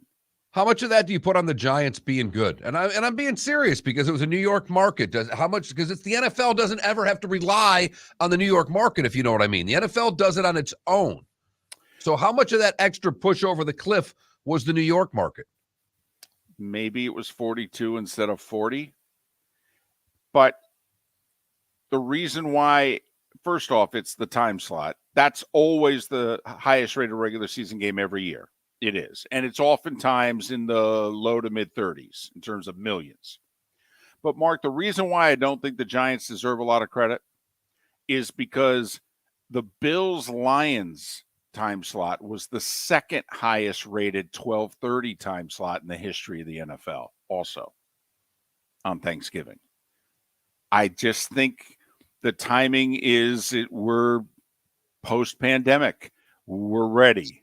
We're quote unquote back to normal in terms of traveling, doing what we normally do. A few people may still be wearing masks. Maybe there are a few people who aren't traveling, but let me tell you, there's 17 of you. Because take a look at the football numbers this weekend. Highest rated college football game in 11 years was Ohio State, Michigan. Well, just look at the weekend Fox had. Yeah. They get the Cowboys Giants. That's the all-time most watched regular season football game. 42 million. Followed by the men's national team in England. Highest rated soccer match ever in this country, over 15 million. And then they get 17 million Saturday noon to 4 for Ohio State, Michigan. Highest rated college football game in 11 years. Got to go back to 20 million watched Alabama LSU 9-6. Yeah. Man, were we watching our sports this weekend. Were we ever? Even the Sunday night game, Mark, Patriots-Vikings. It did like a really good – the Sunday 4:25 time slot is the best slot of the weekend. Sunday Night Football may be the highest rated show in prime time, but trust me, the Sunday 4:25 slot, whichever network gets that, there are more people that watch that game than watch Sunday Night Football. And usually the number's around 23, 24 million. The Sunday Thanksgiving game, Patriots-Vikings, got a Sunday 4:25 rating. Highest rated Sunday night Thanksgiving game since 2015. Which, by the way, had the Bears-Packers. The Bears that are one of the best draws that there are out there on television. Correct. So just, I know, some people don't like it when we do ratings talk, but if you just want, sometimes also I think the fan needs to know why it is networks do certain things. And, what I can't find, Mark, I can't find a Florida State rating. And I think it's important because it was a damn compelling game. And it was kind of like when they put USF UCF and gave it a really good time slot like 5 years ago. And it led to those two schools getting on TV for a couple years. Also, now that they played a very compelling game, any Gators, Knowles fans feel differently about the Friday night slot? Anybody? Bueller? And would you have felt differently if they would have given you a national announcer package that made it worthy of an ABC nationally televised game? One of the worst announced games I've listened to in a long, long time. It was embarrassing. Couldn't believe it. The game was clutch. The announcers, David, they were not. Time now for our Clutch Vodka play of the day. Lot to choose from, Felipe. What do you have? Oh, this one was pretty clutch, and it was by the NFL's leading rusher, Josh Jacobs, in overtime. An I formation behind him, and he stands up to change the play. Down to 5 on the play clock. Gets the snap. Hands off to Jacobs. Stutters to the right. Bursts through the whole 20. 25-30. He's off to the races. Here in Seattle, nobody's going to catch him. 25-20. 10. Ball game. Bye-bye, Josh. 86 yards in overtime to walk it off for a second straight week. Touchdown Raiders. Victory, Las Vegas. I have nothing to say. Oh, it's just an ISO lead. It's a beautiful run. You called it right up the middle. Oh, my goodness. Let's go home. Boom. That's Jason Horowitz and Lincoln Kennedy, the Raiders Radio Network. Well done, gentlemen. Well done. Little John Madden in there at the end, too. Boom. It's our Clutch Vodka play of the day. Clutch Vodka. Check it out if you haven't already. Clutch Vodka available at Total Wine. Order at your favorite bar or stop by the Seaside Bar and Grill in Bonita Springs for those Dolphin watch parties. That's all you needed to do in the second half was order drinks because the Dolphins didn't need to have any clutch plays. It was already Tua was watching. It was so clutch. Hashtag all your drinks with hashtag Clutch Spirits and go to clutchspirits.com. Mark, whoever gets the Clutch Vodka play of the day is the Dolphins bus driver. Because they all, go to a hotel Saturday night and stay together. Once he got them to Hard Rock Stadium, they were 8-3. He's the Clutch Vodka play of the day, the bus driver for the Dolphins. Yeah, it's funny. He got them to there, and they won a game they were supposed to, and I feel that much better about the Miami Dolphins this morning. We talk about this all the time. When the schedule maker gives you a win, go win. And they didn't just go win. They put them out. They were done with it by halftime. I mean, they needed the collegiate roster so they could pull all the starters. You know, they did it to Cleveland, too, a couple of weeks ago, 39-17. They just said, no, we're done with you. So, hey, man, they're 8-3. Now, Chargers, Niners, Bills, on the road. And pointed out in our Twitch chat room, and we said it earlier, the left tackle, Teron Armstead, a pec injury. It's not season ending, but he's going to miss some time. Now, this is the wrong group of guys in the wrong time to have this injury. They're facing pass rushers 3 weeks in a row here. We will switch from Sundays to Saturdays on the other side and talk college football with Gary Danielson from CBS Sports. He is next on the Florida Sports Network. Miller and Moulton, we thank you for listening. Gary Danielson next.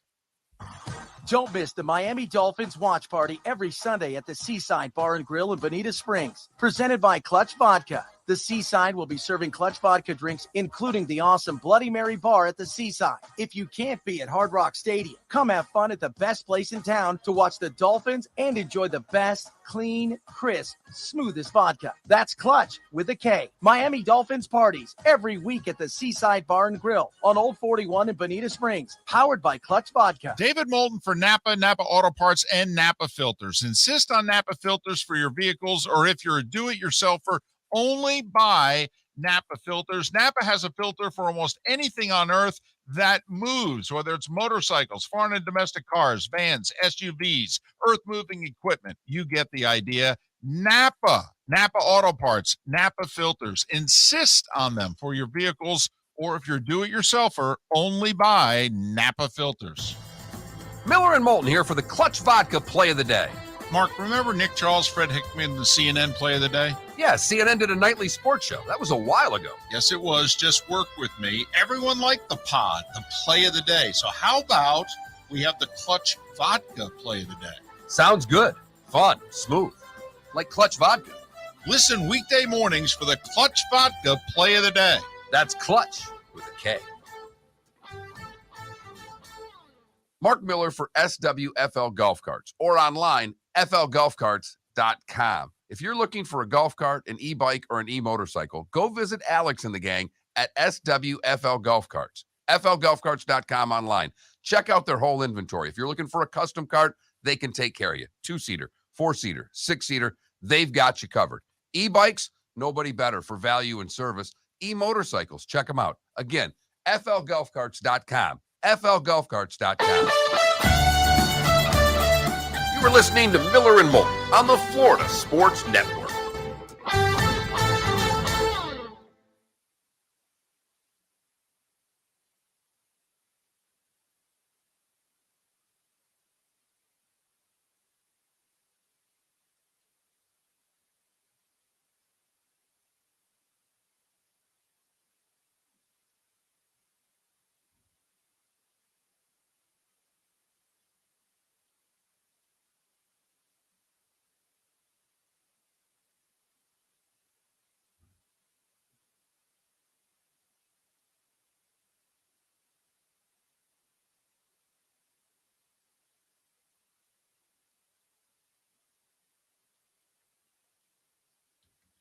It's funny because my memory of the Dolphins is them winning games that they're not supposed to win, and then losing games that they are supposed to win. So this is,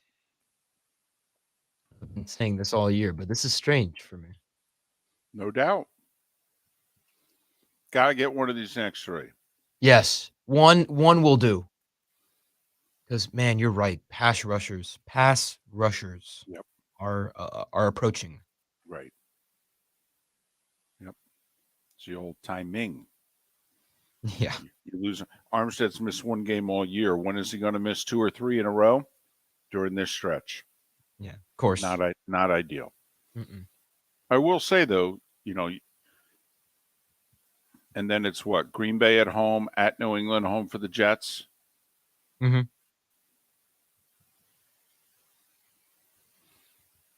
If they went 3-3 and finished 11-6. You okay with that? Absolutely. Okay, well, I'm just saying. I mean, you're not going to win the division that way. It means you won't have a home playoff game. You'll be on the road. You'll likely be in Baltimore or Tennessee in the first round. So let me ask you something, because we beat the Bills at home. What if the Bills finish 11-6 and then they beat us in Buffalo?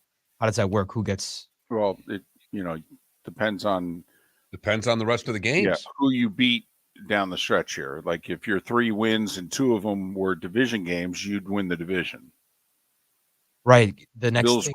division record's bad right now, but the likelihood is the Bills are not going to go 3-3 the rest of the way, especially since they have all 3 division opponents coming to them. True. So they'll probably have a better division record than the Dolphins. Well, they'll probably have a better overall record than the Dolphins. Right. I see what you're saying now. See, that's why I asked, would you take 3-3? It would get you in the playoffs. It'd probably put you in as a, 6 seed, say you lose the tiebreaker to the Bengals, But then again, you may have, maybe Cincinnati's going to win the North, so you go to either Tennessee or Cincinnati in a first-round playoff game. I mean, that won't be easy. I really want a home playoff game, though. Oh, you're going to have to win the division. Yeah. It's the only way you get one. That'd be amazing. I used to put mayonnaise on my turkey sandwiches leftover. Now I go with cranberry sauce. Ooh. And see, if I liked cranberry sauce, okay, I'd be willing to try it because obviously, the moisture next day helps soften it up. A little stuffing, a little turkey, a little cranberry sauce, right on the roll, all together. Nice.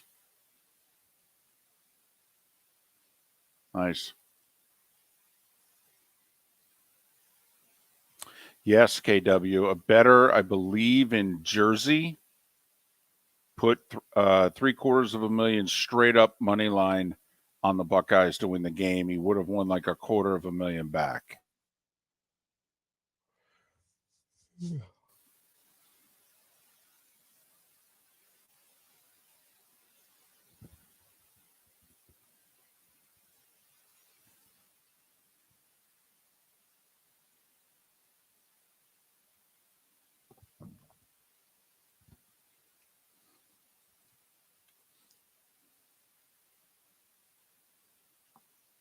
Gary's on hold. We're coming back.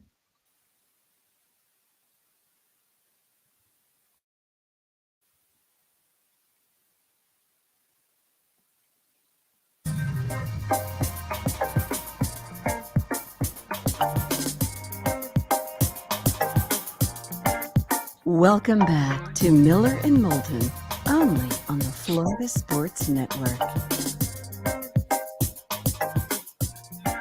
22 minutes before the hour. Thanks so much for being with us. Miller and Moulton, Florida Sports Network, floridasportsnetwork.com. Catching up on what was, a tremendous Thanksgiving weekend of football and even football as well, for those of you into that sort of thing. Gary Danielson's kind enough to join us once again. He of the SEC on CBS, his regular season over, SEC championship game this coming Saturday.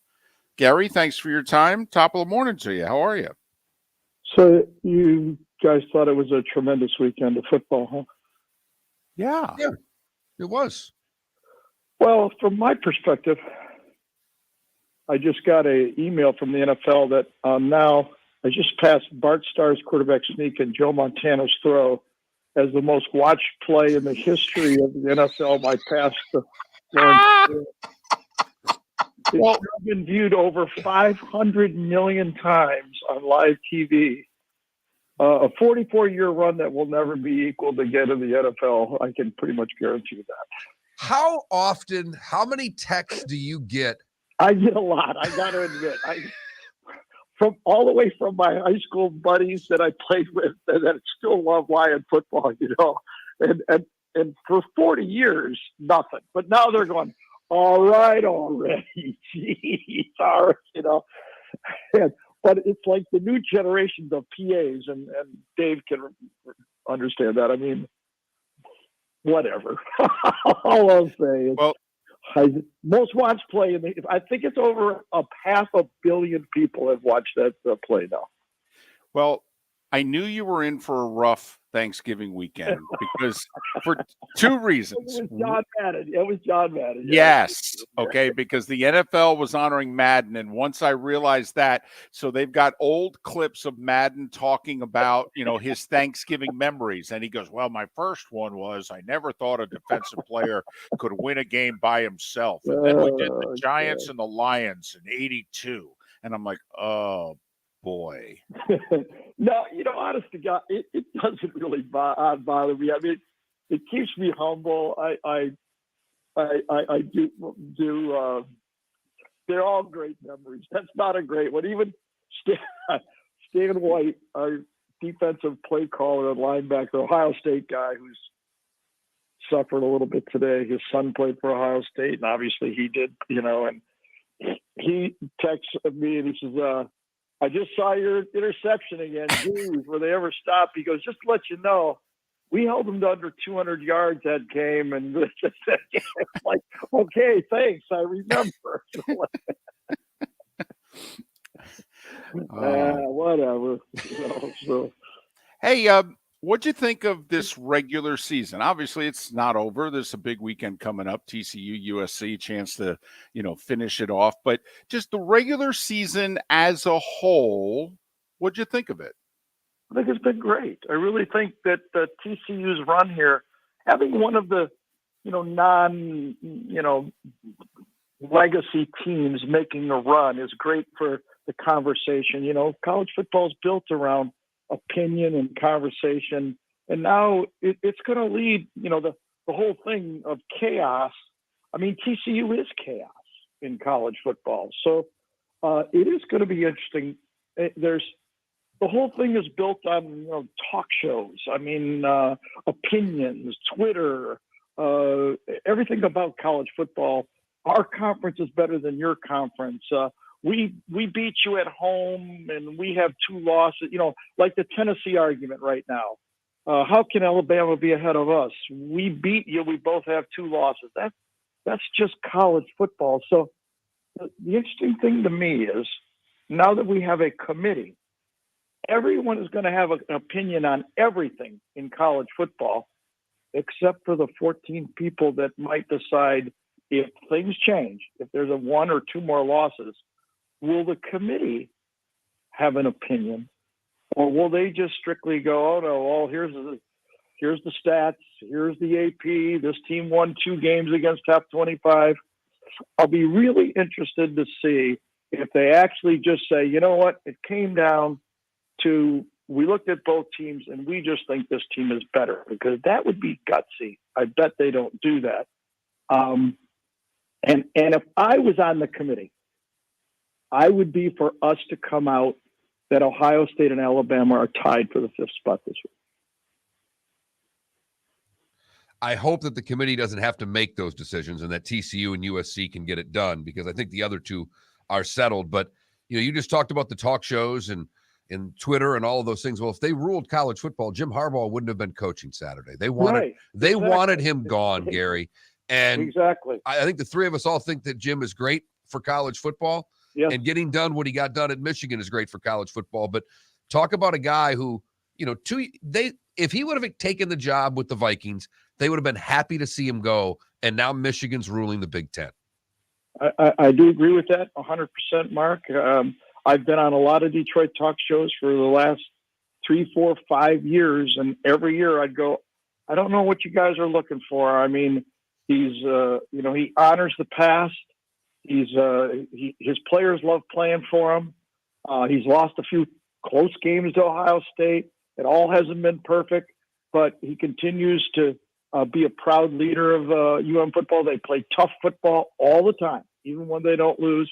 And now he's got those guys believing and playing, and they've got a lot of skilled football players on that team. And I assume that Michigan now will continue to recruit at that level. And And now the tide has shifted again, right? I mean, it's shifted back to Ohio State looking and go, why aren't we as tough as Michigan? So it's a really interesting dynamic out of the Big Ten.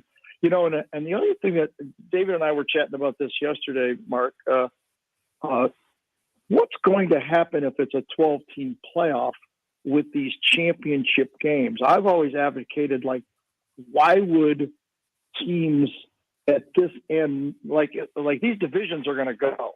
So what would happen here in the Big Ten is Michigan and Ohio State would be playing each other again.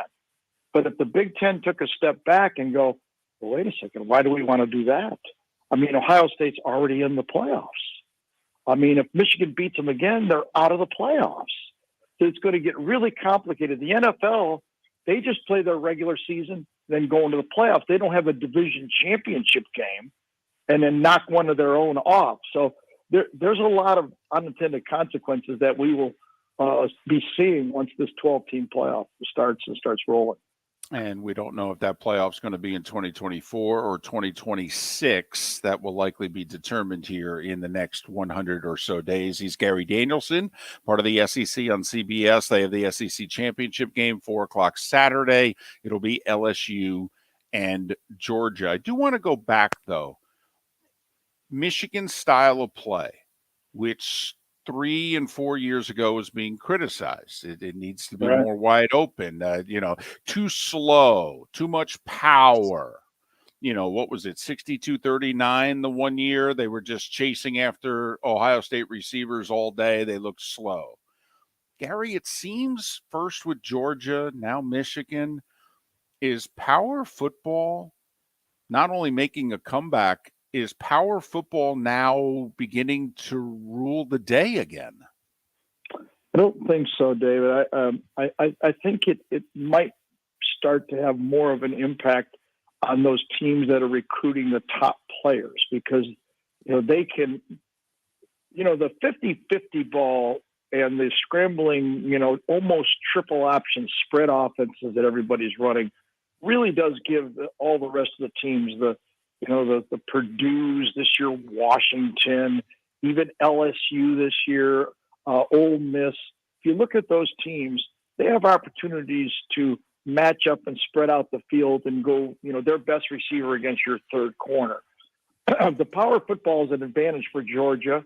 Even Alabama and Nick Saban, if you listen to him a little bit closely, he's going, well, why am I trying to play this game where if my quarterback has a bad game or he's nicked, I can't win, but Georgia can win with Stetson Bennett.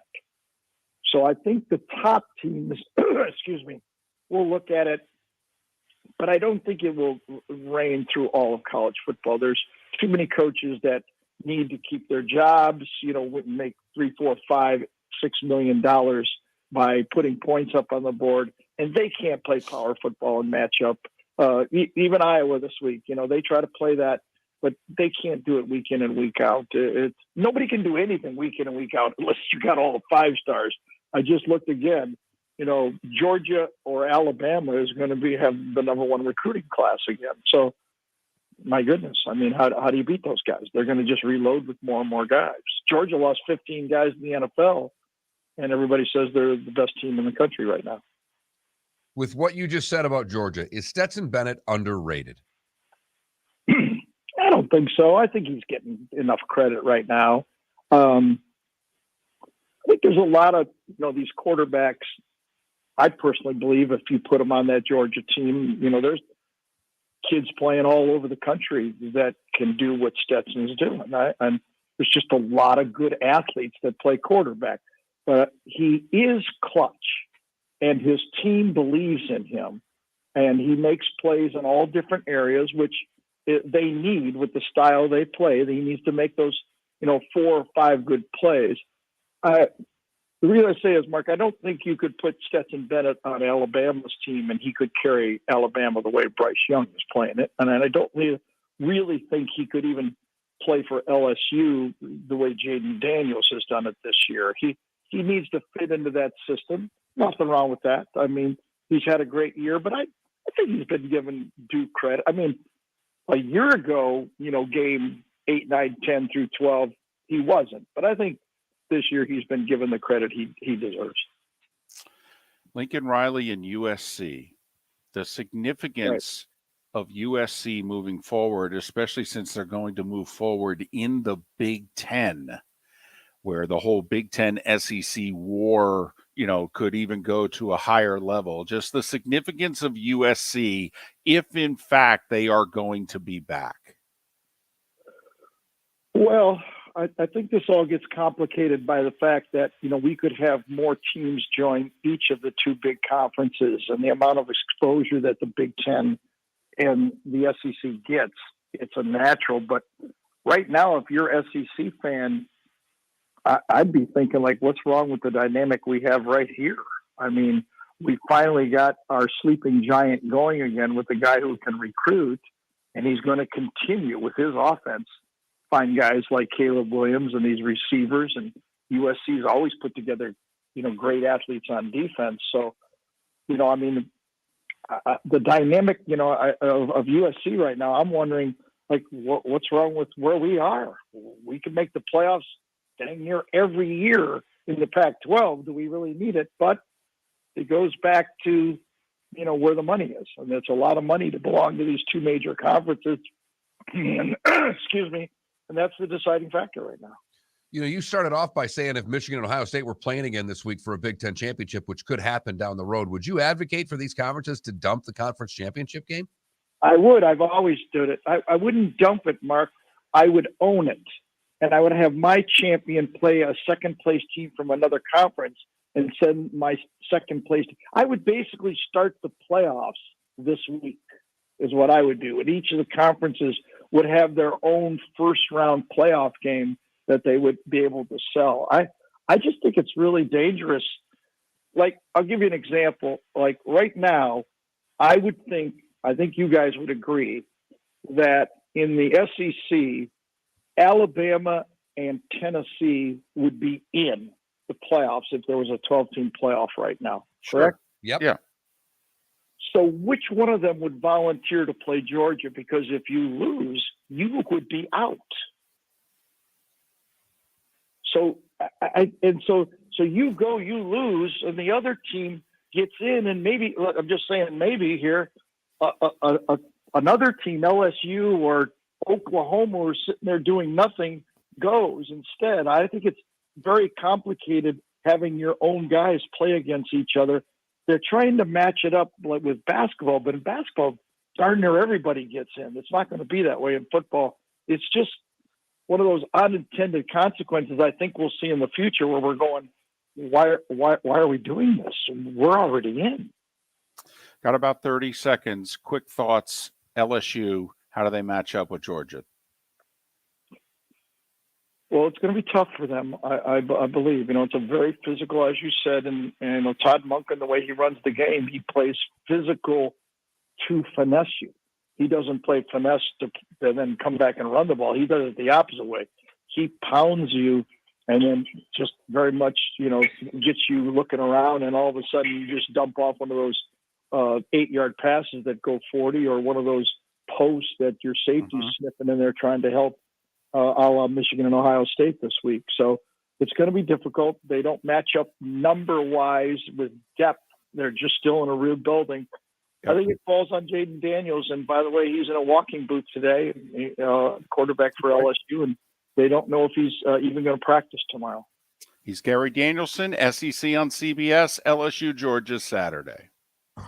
Don't miss the Miami Dolphins watch party every Sunday at the Seaside Bar and Grill in Bonita Springs. Presented by Clutch Vodka. The Seaside will be serving Clutch Vodka drinks, including the awesome Bloody Mary bar at the Seaside. If you can't be at Hard Rock Stadium, come have fun at the best place in town to watch the Dolphins and enjoy the best, clean, crisp, smoothest vodka. That's Clutch with a K. Miami Dolphins parties every week at the Seaside Bar and Grill on Old 41 in Bonita Springs. Powered by Clutch Vodka. David Moulton for Napa Auto Parts, and Napa Filters. Insist on Napa filters for your vehicles, or if you're a do-it-yourselfer, only buy Napa filters. Napa has a filter for almost anything on earth that moves, whether it's motorcycles, foreign and domestic cars, vans, SUVs, earth-moving equipment. You get the idea. Napa Napa Auto Parts, Napa Filters. Insist on them for your vehicles, or if you're a do-it-yourselfer, only buy Napa Filters. Mark Miller for SWFL Golf Carts, or online, flgolfcarts.com. If you're looking for a golf cart, an e-bike, or an e-motorcycle, go visit Alex and the gang at SWFL Golf Carts. flgolfcarts.com online. Check out their whole inventory. If you're looking for a custom cart, they can take care of you. 2-seater, 4-seater, 6-seater, they've got you covered. E-bikes, nobody better for value and service. E-motorcycles, check them out. Again, flgolfcarts.com. flgolfcarts.com. Miller and Moulton here for the Clutch Vodka Play of the Day. Mark, remember Nick Charles, Fred Hickman, the CNN Play of the Day? Yeah, CNN did a nightly sports show. That was a while ago. Yes, it was. Just work with me. Everyone liked the pod, the Play of the Day. So how about we have the Clutch Vodka Play of the Day? Sounds good. Fun. Smooth. Like Clutch Vodka. Listen weekday mornings for the Clutch Vodka Play of the Day. That's Clutch with a K. Ladies and gentlemen, once again. Yeah. Hi. Excuse me. Hey, the line starts back here. Ma'am, if your party's not here, you're gonna have to go around and get it. If you had the opportunity to avoid all this, wouldn't you? Salt Live is the official transportation provider of the Miller and Moulton Morning Show, making your trip to and from the airport seamless and stress-free. Salt Live is supported with the help of local partners like the Bayfront Inn. Gather your family and friends and enjoy a leisurely day on the water with a pontoon or deck boat. If you prefer to explore the waterways without a motor, the Bayfront has canoes, standboards, and kayaks. At the end of your journey, enjoy lunch or dinner at the Bamboo Tropical Bar and Grill. The Bayfront Inn, something for everyone on 5th Avenue in downtown Naples. BayfrontInNaples.com. When you need a ride, book with Salt Live Transportation, 308-8686, or book on saltlivetransportation.com.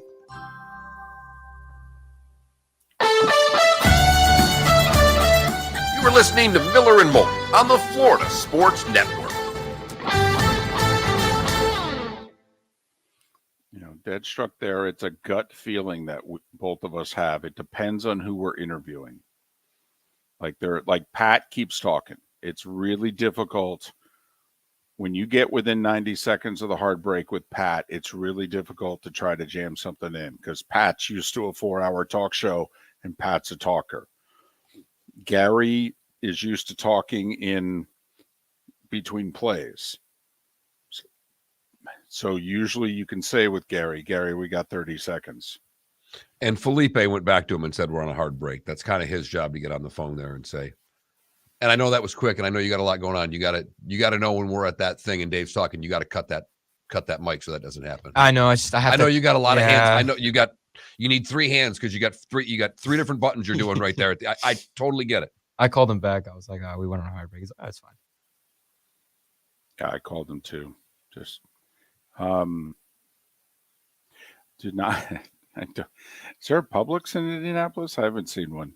No, I went downstairs at about 9 o'clock last night to the little front desk market.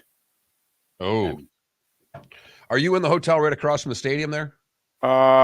There's. Can you walk the parkway or whatever that stay inside? Yeah, it's like 2-3 blocks. The stadium's right there. Can see it from the window. Did you go to St. Elmo's for dinner last night? I did not. I stayed in the room. I was a good boy. I got sleep. Made sure I was in bed early last night. I had no interest in Sunday night football. I had interest in it, but I fell asleep during it. It was actually a great game. Yeah, it looked like it was. It was awesome. Well, what was the first quarter? 20-14? I mean, first quarter? Yeah. Yeah, I mean, it was NBC had to be thrilled. 2 missed extra points, too. But I mean, I believe, Mark, the game was already over at halftime. How many of those games have we had this year?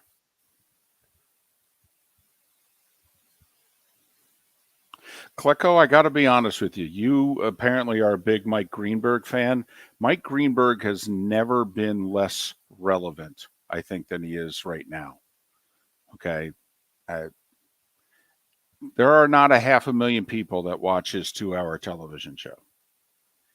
And him and Golick set for the day what the radio and television networks used to talk about. Now he's just a piece of the talking head monstrosity that they are. His radio show has no impact. It used to be the radio show in sports radio. And he didn't screw up because he's getting paid a boatload of money to do No. it. He didn't screw up. He doesn't have to wake up at 3:00 in the morning anymore. Trust me, he didn't screw up. No, not at all. He went from making $2 million a year to $8 million. No, but this whole thing, you think the Jets are listening to Mike Greenberg. You're crazy. If they're listening to anybody in New York City, it ain't Mike Greenberg. Trust me. I'll show you the ratings. You know what I will say? I've met both of Greeny and Golick. Greeny was great to us. He was very nice, very congenial. Seemed like a really good guy. Seemed like a guy you could have a beer with and have a conversation with. Golick was a really arrogant SOB. Really arrogant SOB. Here we go. We're coming back.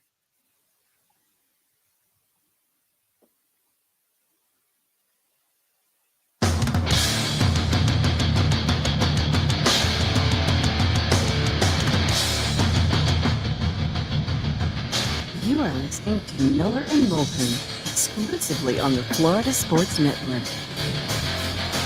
And now, here's Mark Miller and David Moulton. And just like that, it's the third hour of Miller and Moulton on this final Monday of November in 2022. Hope you had a great Thanksgiving holiday with friends and family. If you were traveling, hope everything went as well as it could. And we were traveling again this weekend.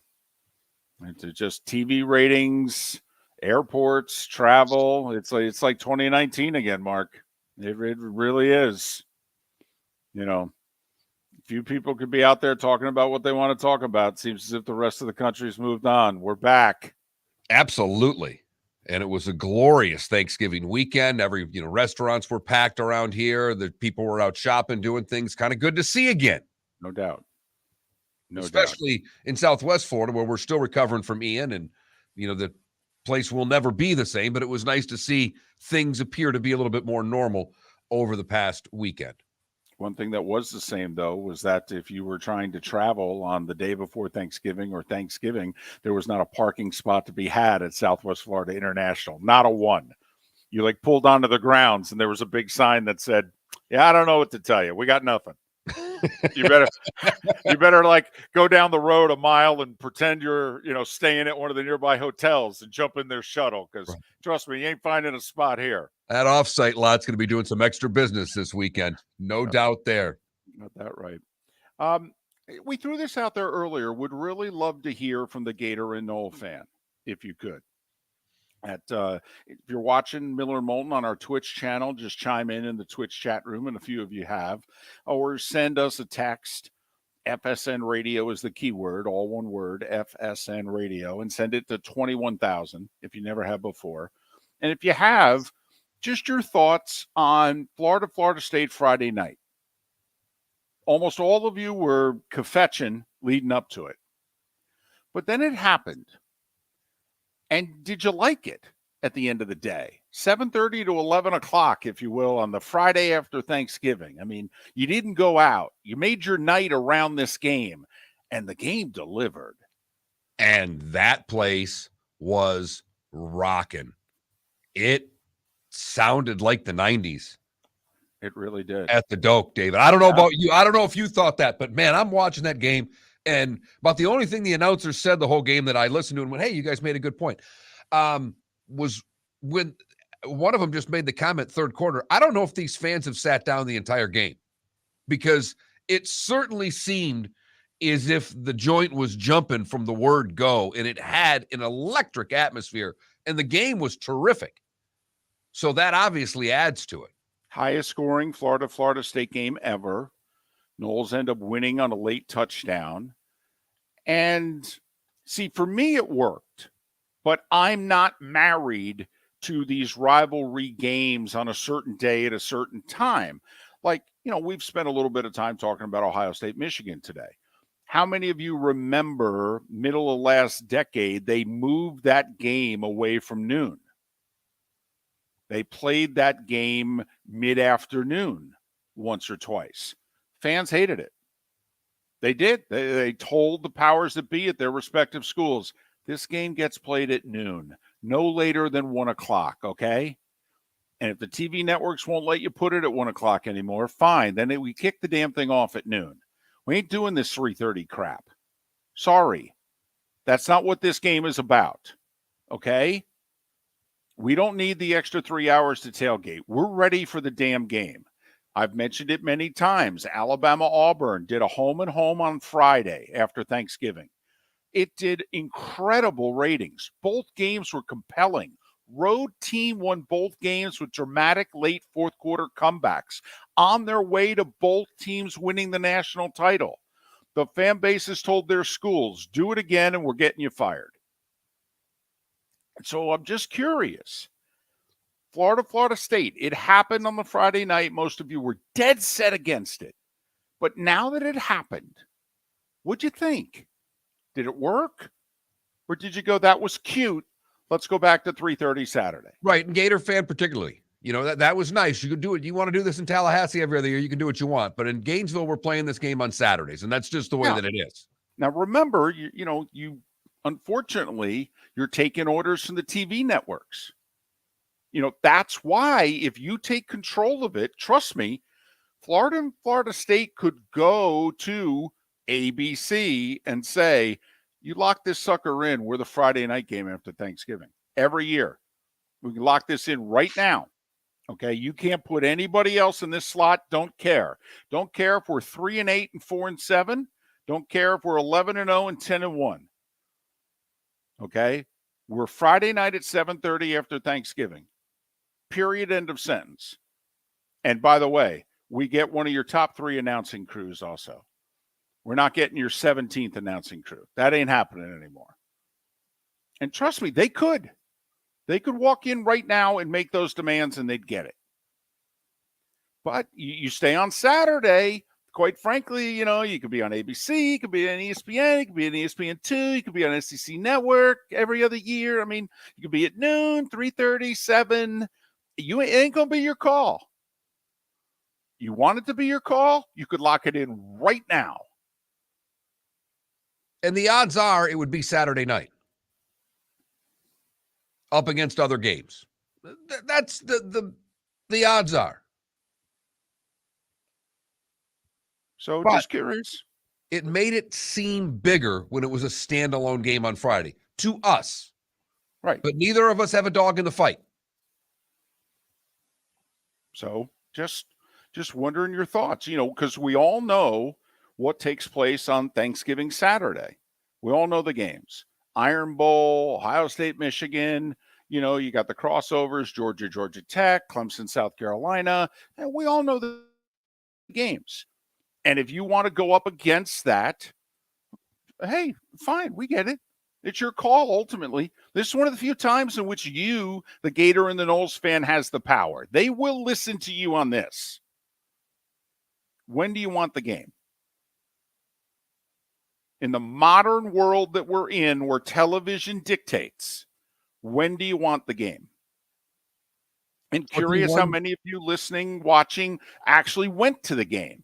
And did you find it to be just a total pain in the butt, or were you like, man, this was awesome? It doesn't look like many fans thought it was a total pain in the butt by watching it. The fans were all in. So 21,000 is the text line.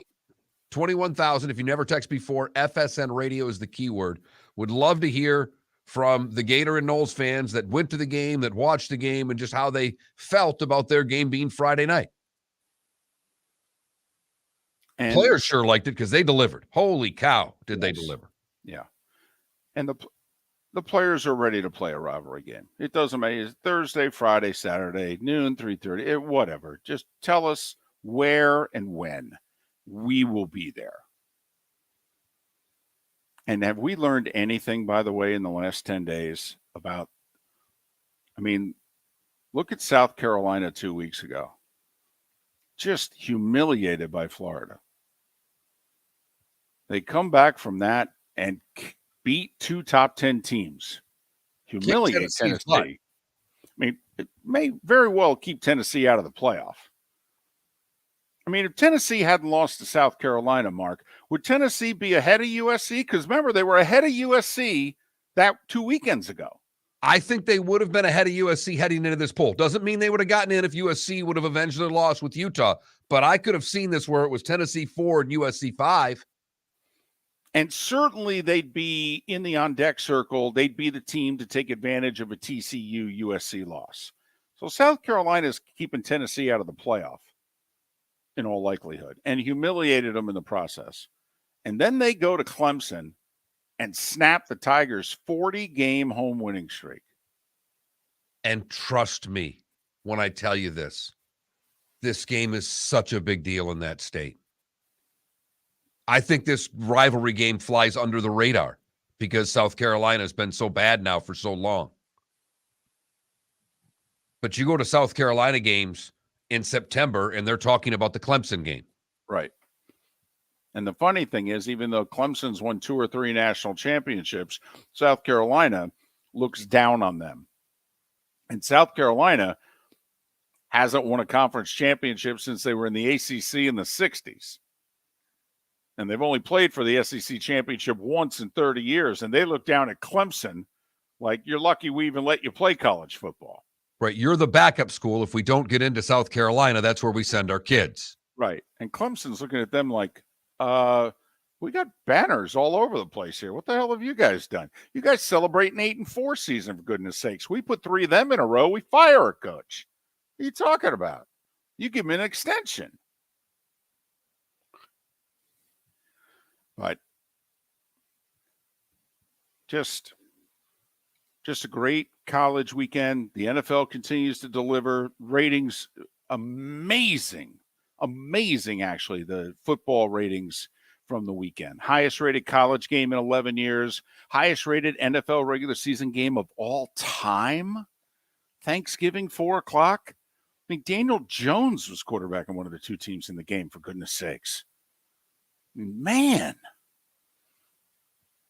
we are just gobbling it up. Pardon the pun. Can't get enough. I love the fact that we have a Gator fan in the Twitch chat room says, I could do Fridays. I hate getting crap for 2 days after the loss. He's already thinking I'm winning next year, and I'm going to be the one able to give crap for 2 days after the win. That's another thing, Gator fan. Forget the bowl game. I mean, come on. We don't even know who's going to play for these teams in the bowl games anymore. I will say that, Mark. I think bowl games going forward, the non-playoff bowl games, you know how for the longest time the SEC and the Big Ten would play January 1st games against one another and use them to argue with each other the offseason. Nowadays, the transfer portal is going to be alive and well. You could have half your team not even show up for the bowl game anymore. I think these bowl games are more meaningless than ever going forward. There, so you can have another 4 weeks of practice with your young players. That's really all there is to it. So Gator fan, now that season 1 with Billy Napier's in the books, same record, by the way, that Dan Mullen and company had last year in the regular season, 6-6. Your thoughts on how it went? And meanwhile, Noel fan, get off the field already. You've been there for 2 days, going on 3. You got to go home now. 8-4 and feeling pretty darn good about yourselves. 9-3. 9-3 rather, and feeling really good about yourselves. We're celebrating 9-3, which shows you how rough the last 6 years have been. They didn't run on the field because they beat the Gators. They ran onto the field because they think, hey, we're relevant again. We're legit again. And we have sucked for too long. Miller and Moulton. So have we, but we're back after this. Don't miss the Miami Dolphins watch party every Sunday at the Seaside Bar and Grill in Bonita Springs. Presented by Clutch Vodka. The Seaside will be serving Clutch Vodka drinks, including the awesome Bloody Mary bar at the Seaside. If you can't be at Hard Rock Stadium, come have fun at the best place in town to watch the Dolphins and enjoy the best, clean, crisp, smoothest vodka. That's Clutch with a K. Miami Dolphins parties every week at the Seaside Bar and Grill on Old 41 in Bonita Springs. Powered by Clutch Vodka. Mark Miller for SWFL Golf Carts or online, flgolfcarts.com. If you're looking for a golf cart, an e-bike, or an e-motorcycle, go visit Alex and the gang at SWFL Golf Carts. FLGolfCarts.com online. Check out their whole inventory. If you're looking for a custom cart, they can take care of you. 2-seater, 4-seater, 6-seater, they've got you covered. E-bikes, nobody better for value and service. E-motorcycles, check them out. Again, FLGolfCarts.com. FLGolfCarts.com. Yeah. Hi. Excuse me. Hey, the line starts back here. Ma'am, if your party's not here, you're gonna have to go around again. If you had the opportunity to avoid all this, wouldn't you? Salt Live is the official transportation provider of the Miller and Moulton Morning Show, making your trip to and from the airport seamless and stress-free. Salt Live is supported with the help of local partners like the Bayfront Inn.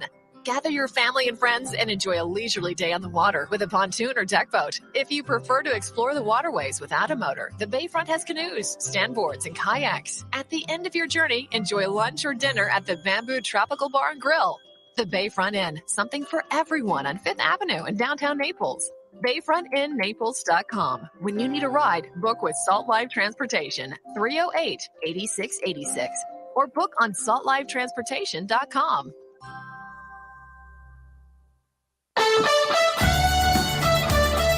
You are listening to Miller and Moulton on the Florida Sports Network.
Yes, Spitz, they're projected to go to the Duke's Mayo Bowl. Who's that? Florida State.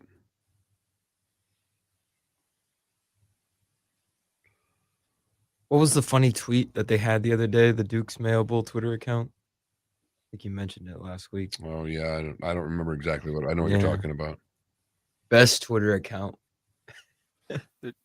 When is the Duke's Mayo Bowl? Like the 30th. Where is it? Charlotte.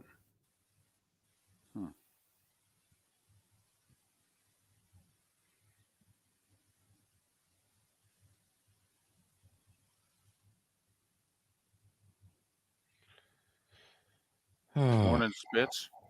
And yes, Super Joe, Gators did cover. Thank you very much.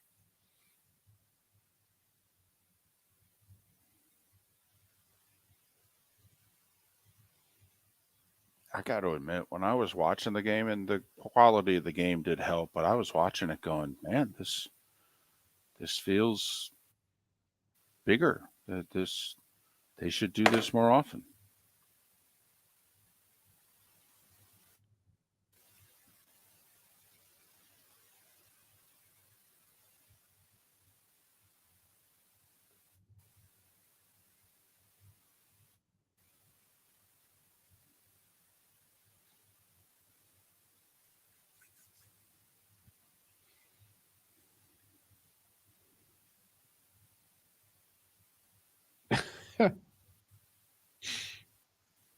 I'd never seen that before. That's pretty funny.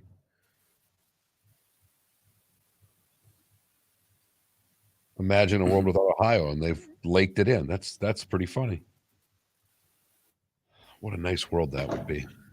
Oh, I forgot to show you guys. I went home for Thanksgiving. Look what I found. Your airplane? Yeah, Flight Simulator X. On Microsoft. Y'all thought I was playing. No, you were. No, I'm not playing. We were sure you were I playing. had a joystick and everything. And I had a knob. Okay. Did you listen to the game okay? I mean, they were first off, Brock Osweiler, I thought, was just screaming and yelling the whole game. I also thought that for the first hour, the two of them spent the first hour telling us how great this was. You got to be watching this. We are. Could you call the game? Not to mention they made so many mispronunciations, calling the Noles the Gators and the Gators the Noles. They really struggled early. 10 seconds. Kept reminding us about the rivalry. It's like, we know. It's okay. Yeah. Clarko, I didn't think they played that poorly.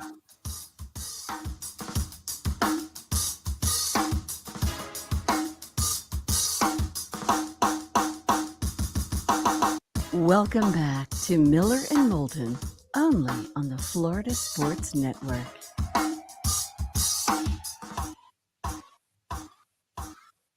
$21 past the hour. Miller and Moulton, Florida Sports Network, floridasportsnetwork.com. We'll combine Saturdays and Sundays with JP Shadrick coming up in a little more than 15 minutes' time. He called Michigan, Ohio State on Westwood One Radio. He's part of the Jags radio network. Jags doing something yesterday literally had never done before, down 7 or more points in the final minute of a game, winning it. How about that? Jags, one of 2 NFL teams, Mark, who lined up in the closing seconds down 1 and went for 2 in the win, and both teams went 2-0 on the 2-point conversion, the Jags and the Chargers. Thank you very much. A season play for the Chargers. At 5-5, when they lined up for that 2-point conversion against the Cardinals, their season was on the line on that play call. That wasn't just, I mean, listen, you and I have both been critical of the Chargers head coach. He goes for it all the time. He's analytics on steroids. But you got to give Steele credit there. Okay, when he said we're going for 2, he basically said, well, this is the season. And my job, my future as a head Right. coach, and a few other things. Right. It wasn't just a game he was going for there. It was the regime was on the line on that play. Yeah, it was our All the President's Men line there. Yeah. Just the history of Western civilization rides on this. It'd be nice if we got it right. Exactly. That's all it was for this. Their season, his career. Does he ever get a head coaching job again if they don't get it? I mean, there was a little bit on the line there, David. Right. It would be nice if we converted. That would have been if this was All the President's Men, that's what he would have said next to Justin Herbert. It would be nice if you complete this pass. And for Herbert as well, would have been another loss in a game in which he played well. And that would become the tail of the tape for Justin Herbert. Well, he's a really good quarterback, but he doesn't win games at the end. And whether or not you want to make the winning a quarterback statistic or not, it is. Sorry, Trey Wingo. I don't care. And it is remarkable how, the Baltimore Ravens are a first-place team. The Baltimore Ravens are still considered a very dangerous team. They're losing seemingly every close game for the last year plus. You go back to when they were the 1 seed in the playoffs midway through last season, and you take a look at their losses since then, they're all close and seemingly all late. Well, and David, that first stretch before Lamar gets hurt last year, think about all the close games that they won. Think of the Tucker field goal against the Lions, the Tucker field goal against this team, the Tucker field goal against damn near every team. But when they were sitting there, I think at 7-2 or whatever it was, they had 3 or 4 wins that they had snatched from the jaws of defeat last year. Then they lost their quarterback and they started losing football games. I know, but now they have their quarterback back and they still have Tucker. Okay, and the 67-yarder yesterday that he was short on at the gun is the first fourth quarter kick with the game on the line that he's missed in 7 years. 7 years. Last time he had missed a kick with the game on the line in the fourth quarter or overtime, Obama was president, okay? It was a while ago. Now, the Ravens finish with the Bengals. Between now and then, it's Broncos, at Steelers, at Browns, home for the Falcons, home for the Steelers. If they're worse than 4-1 in that 5-game stretch, they were disappointing. They may have to be, though. If they go 4-1, they may already have the division clinched by the time they play Cincinnati. It's possible because their division record's superior to the Bengals, right? Right. Yeah. So, and that's kind of what's going on between the Bucs and the Falcons right now. I mean, Tampa Bay's up a half a game, one in the loss column, which is the important column. But right now, Tampa Bay's division record is superior to Atlanta's, and obviously they have the head-to-head win. I mean, Tampa's hoping that regular season finale is meaningless, that the division's already in the bag, they're the 4 seed, and they can rest Brady and their banged-up offensive and defensive lines and all that, and get ready to host Dallas or Philly in the wild card playoff game the following week. I don't know if there's a situation that comes down to the Bucs being able to rest anyone. The way this team's playing right now, you know, I start looking at other teams' schedules and you see what the Bucs have ahead of them. There's very few what you would, I mean, they've got the Saints next Monday night. Then they go to the 49ers. They host the Bengals. They go to the Cardinals. They host the Panthers and at the Falcons. All right, can we do that slowly? In theory, they win a week from tonight against the Saints to get to 6-6. An important game. It's a conference game. It's a division game. It's a very important game. All right, then they're going to lose at the 49ers. They are. They'll be 6-7. Are they going to beat the Bengals at home? Let's just say they lose, because Cincinnati's clearly a better team than them right now. Yep. So they're 6-8. They then Arizona, Carolina. I mean, come on now. Well, they got to get both of them. Then they're sitting at 8-8. Right. If they're 8-8, okay, and remember, they'll be what, 4-1 in the division? Okay. Atlanta at 8-8 won't matter, because Atlanta's already got what, 3 division losses. So that's really listen, we'll even give you the losses to the teams that are better than you in the standings right now. But Tampa Bay has to beat a 4-8 Saints team, a 4-8 Cardinals team, and a 4-8 Panthers team. And that interception at the goal line by Atlanta yesterday crushed them. Crushed them. Yeah. If they pulled that victory out, I think this goes down to the final week of the season. I agree with you. Atlanta has the Steelers this week at home. Now, see, that should be a win. At the Saints.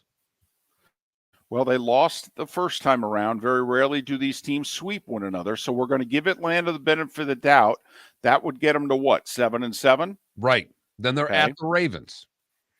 Got to give them a loss. That's 7-8. Home for Arizona. Well, in theory, in theory, they'd be 8-8. They'd be tied. Obviously, it'd come down to the finale. Once again, though, if you're an Atlanta fan, if we're giving Tampa wins against 4-8 teams, they're playing the Steelers. It's got a better record than the Steelers. They're playing who? Arizona? And Arizona. And the Saints. They got better records than those teams. I mean, once again, what did you say earlier about the Dolphins? People are going to say, oh, soft spot in the schedule. Well, they went 5-0 against teams they should have gone 5-0 against. Tampa Bay and Atlanta right now, if you win the games you're supposed to win, you both are at 8 wins minimum heading into the regular season finale. Which would make that game for the division. And boy, oh boy, Tampa, yesterday, what an opportunity you had to take care of Cleveland, and Atlanta blew that game, and this sucker could basically be over right now. Yeah, it really would have been. And that's why I have no faith in Tampa, David, because they've had these opportunities to win games that they should have won, and they're not winning them. I will say, barring the unforeseen, even if Tampa gets it together and wins the NFC South 8-9, 9-8, 10-7, whatever, they're going to be the 4 seed. I mean, clearly the Eastern, Northern, and Western Division champs are going to have better records than them, which means they're going to play either the Eagles or the Cowboys in the first round of the playoffs at home. And then in theory, if they win it, they go play either the Eagles or the Cowboys on the road in the second game. And this playoff run's not going to be a run, Mark. I don't even know if it's going to be a walk. Yeah, they may jog up to kickoff, and that could be about it, if you know what I mean. Yeah, they may check into the hotel and not be allowed to go to their room. So that's what's ahead for the Bucs. Whereas for the Dolphins, their pitchers are much rosier, but still a lot of work to do. We will switch gears and talk a little Jags and a little Michigan, Ohio State. JP Shadrick called the game in Columbus. He will join us next on the program, and he does the pre and post for the Jags radio network, and they had a special day as well. So a little Jags, a little Michigan, Ohio State next with JP Shadrick on the Florida Sports Network. David Moulton for Napa, Napa Auto Parts, and Napa Filters. Insist on Napa filters for your vehicles, or if you're a do-it-yourselfer, only buy Napa filters. Napa has a filter for almost anything on earth that moves, whether it's motorcycles, foreign and domestic cars, vans, SUVs, earth-moving equipment. You get the idea. Napa Auto Parts, Napa filters. Insist on them for your vehicles, or if you're do-it-yourselfer, only buy Napa filters. Mark Miller for SWFL Golf Carts, or online, flgolfcarts.com. If you're looking for a golf cart, an e-bike, or an e-motorcycle, go visit Alex and the gang at SWFL Golf Carts. flgolfcarts.com online. Check out their whole inventory. If you're looking for a custom cart, they can take care of you. 2-seater, 4-seater, 6-seater, they've got you covered. E-bikes, nobody better for value and service. E-motorcycles, check them out. Again, flgolfcarts.com. flgolfcarts.com. Ladies and gentlemen, excuse me. Hey, the line starts back here. Ma'am, if your party's not here, you're gonna have to go around again. If you had the opportunity to avoid all this, wouldn't you? Salt Live is the official transportation provider of the Miller and Moulton Morning Show, making your trip to and from the airport seamless and stress-free. Salt Live is supported with the help of local partners like the Bayfront Inn. Gather your family and friends and enjoy a leisurely day on the water with a pontoon or deck boat. If you prefer to explore the waterways without a motor, the Bayfront has canoes, standboards, and kayaks. At the end of your journey, enjoy lunch or dinner at the Bamboo Tropical Bar and Grill. The Bayfront Inn, something for everyone on 5th Avenue in downtown Naples.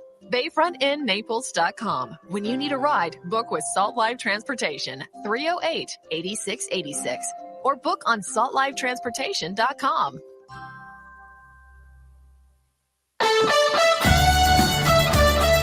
You are listening to Miller and Moulton on the Florida Sports Network.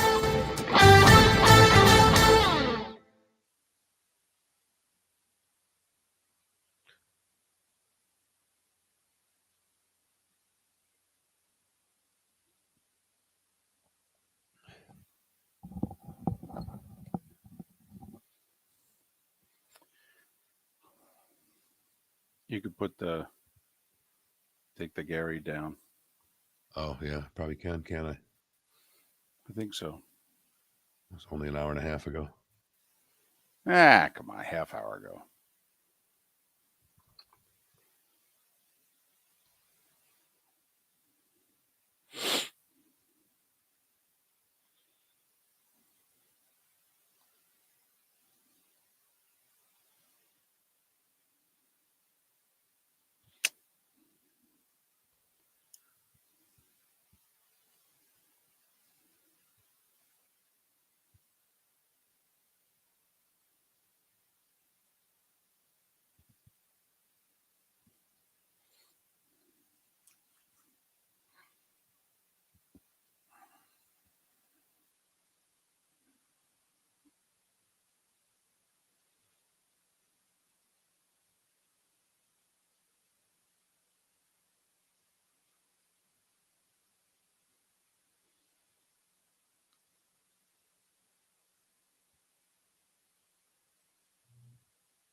Ghana's taking it to Korea early. They scored? 2. Wow. Oh, that one bounced in. Oh, that's pretty.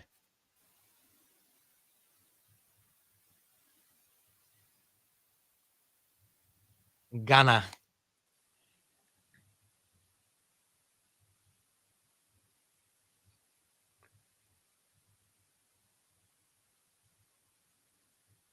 So do we know which cities will host World Cup games? Yes. No. In the next World Cup? No, we don't. I thought it's already been announced. Or did they already announce it all? Oh, yeah, you're right. They did. Because Orlando didn't get one. Right. Miami did, though, right? Right. Holy crap, really? Yeah. Do you know what it's going to take to get tickets? Yeah, a lot. It's reason for this radio show to go another 3.5 years so we can pray for media credentials. But see, that's a hell of a poll question, kind of. It's like, would you rather go to a Super Bowl in Miami or a World Cup game? Definitely a World Cup game. You have to. I was talking to a guy last night. I went downstairs to the bar, had dinner and a drink, and a guy sat next to me from Mexico. And we struck up a conversation. And I got his business card. He made it sound as if he could get us World Cup tickets in 4 years in Mexico. And I Did you told put that him in your wallet? I did. I have the card. I'm sure you have a lot of other ones in there too. I do, but this one I'm going to save. Mm-hmm.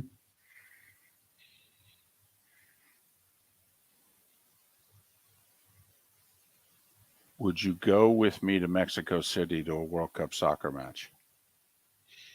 Direct flight from Dallas and Atlanta and Miami. Probably. You know how awesome it would be? Awesome.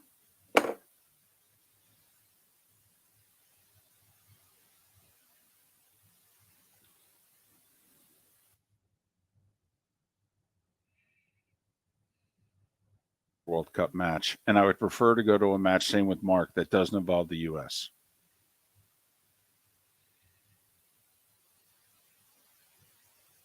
That's true. I have to not lose the wallet. That's Arch, it's a below the belt shot. It is. Lost one wallet in my life. JP's on stolen. hold. 10 seconds. It was stolen right there on camera. Were you holding it and he took it out of your hand? Here we go. No. But he stole it. It was right there. It's not his. Thanks for listening. And now, more of Miller and Moulton on the Florida Sports Network. 22 minutes before the hour. Miller and Moulton, the Florida Sports Network, floridasportsnetwork.com. We wanted to talk to our next guest, A, because we happen to like him a lot. B, because, well, he was in and around some pretty exciting stuff this weekend. And C, professionally, has to be one of the greatest weekends of his life. He's an Alabama alum. They won the Iron Bowl. Doesn't matter the records or the tie. It doesn't matter. It's the Iron Bowl. All right. Professionally, he calls Ohio State, Michigan on Westwood One Radio. There's only a few people interested in that game.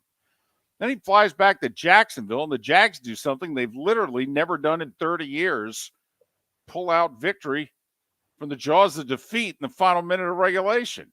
He's JP Shadrick. Follow him on Twitter at JP Shadrick. Have you gone to bed yet?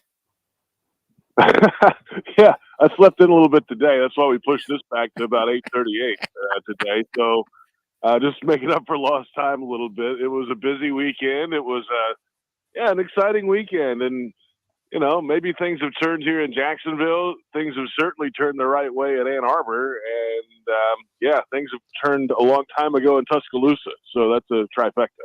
Let's talk Saturday first. At halftime of the game, JP, the way the game was going, it was incredible.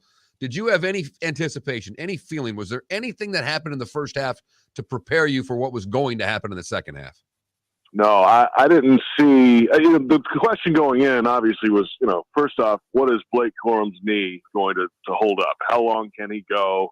There was confidence before the game down on the field. Hey, we're going to everybody that has a little bump or bruise or whatever. If you don't go in this game, I mean, why are you here? So you had an idea he was going to play. It didn't last long. So, okay, they can't run the football very effectively. Can McCarthy carry this team through the air? And that they really haven't had to prove that a lot in a game that truly, truly matters like this one. So he stepped up and made some big-time throws. Cornelius Johnson's running down the field like a deer, made a broken tackle play on the first one and then sprinted the rest of the way and then ran a great route on the second long touchdown, and he hit him right in stride. So I think McCarthy answered a few questions for Michigan as well. I don't know if he wants to stand back there 60 times and throw it around all game. That's not who they are. They run the football. And then once the second half came around, third, fourth quarter, Ohio State's selling out to stop the run and try to get the ball back, and they break through the gate. And here we go with Donovan Edwards, who was also nicked up a little bit going into the game and just kind of kept pounding. And they found an opening or two and put it to them. So, hey, Michigan's strong, man. That's a big physical team.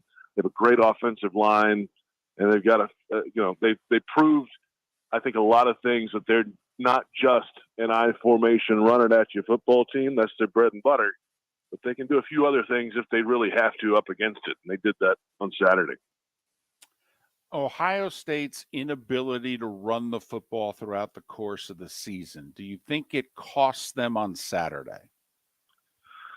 Well, they've had some injuries there, right? I mean, Travion Henderson didn't play. That's their guy. Ryan Williams has been dinged up a little bit. They've got a few other guys they roll in there. Maybe there's some of that, but that's not who they are either, really. Right. I mean, that's no, why it's not.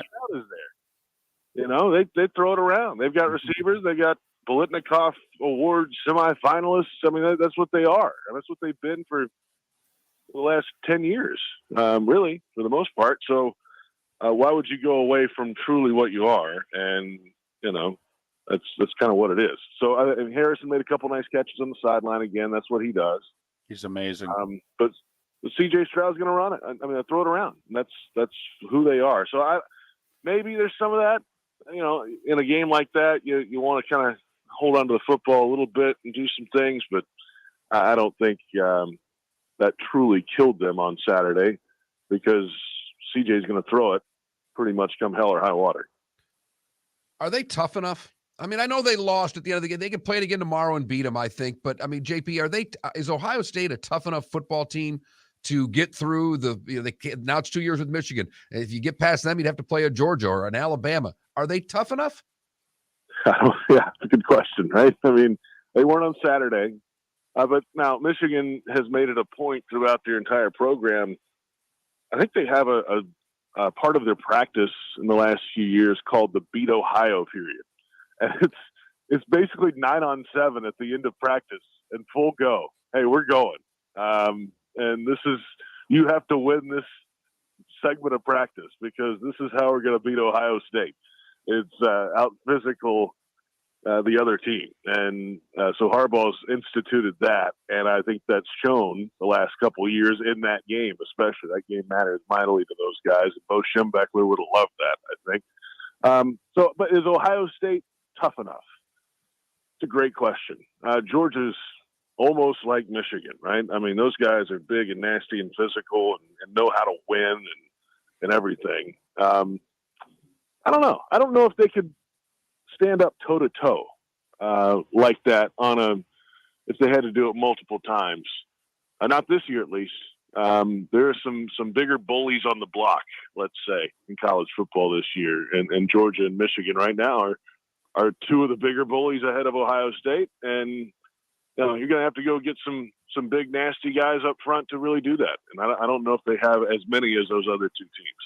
He's JP Shadrick. He called Ohio State, Michigan on the Westwood One Radio Network. He's also part of the Jags Radio Network. You can follow JP on Twitter, JP Shadrick, SHADRICK, JP Shadrick. I think time from 4:00 Saturday afternoon until Tuesday night is really going to benefit Ohio State. But JP, what struck me, and I was working, so I didn't really see firsthand the end, the fourth quarter dominance by Michigan. I was just seeing it on my phone. I didn't feel it, therefore, by watching it. But everybody who was at the game or was watching it, that was a member of the media, took to Twitter between 4 and 5 o'clock Saturday and basically said, Ohio State has no business of being in the playoff. And I'm just curious, when you were driving to your flight in Detroit, whether or not you guys thought, well, Ohio State's done. Because now, obviously, you sit and you do the math and you're like, well, hell, they could be in the on-deck circle. I'm just curious, between 4 and 6 o'clock on Saturday, did you put a harpoon through the Buckeyes? Yeah, in that hour after the game, I think so. Because that fourth quarter especially, they were just kind of pushed around.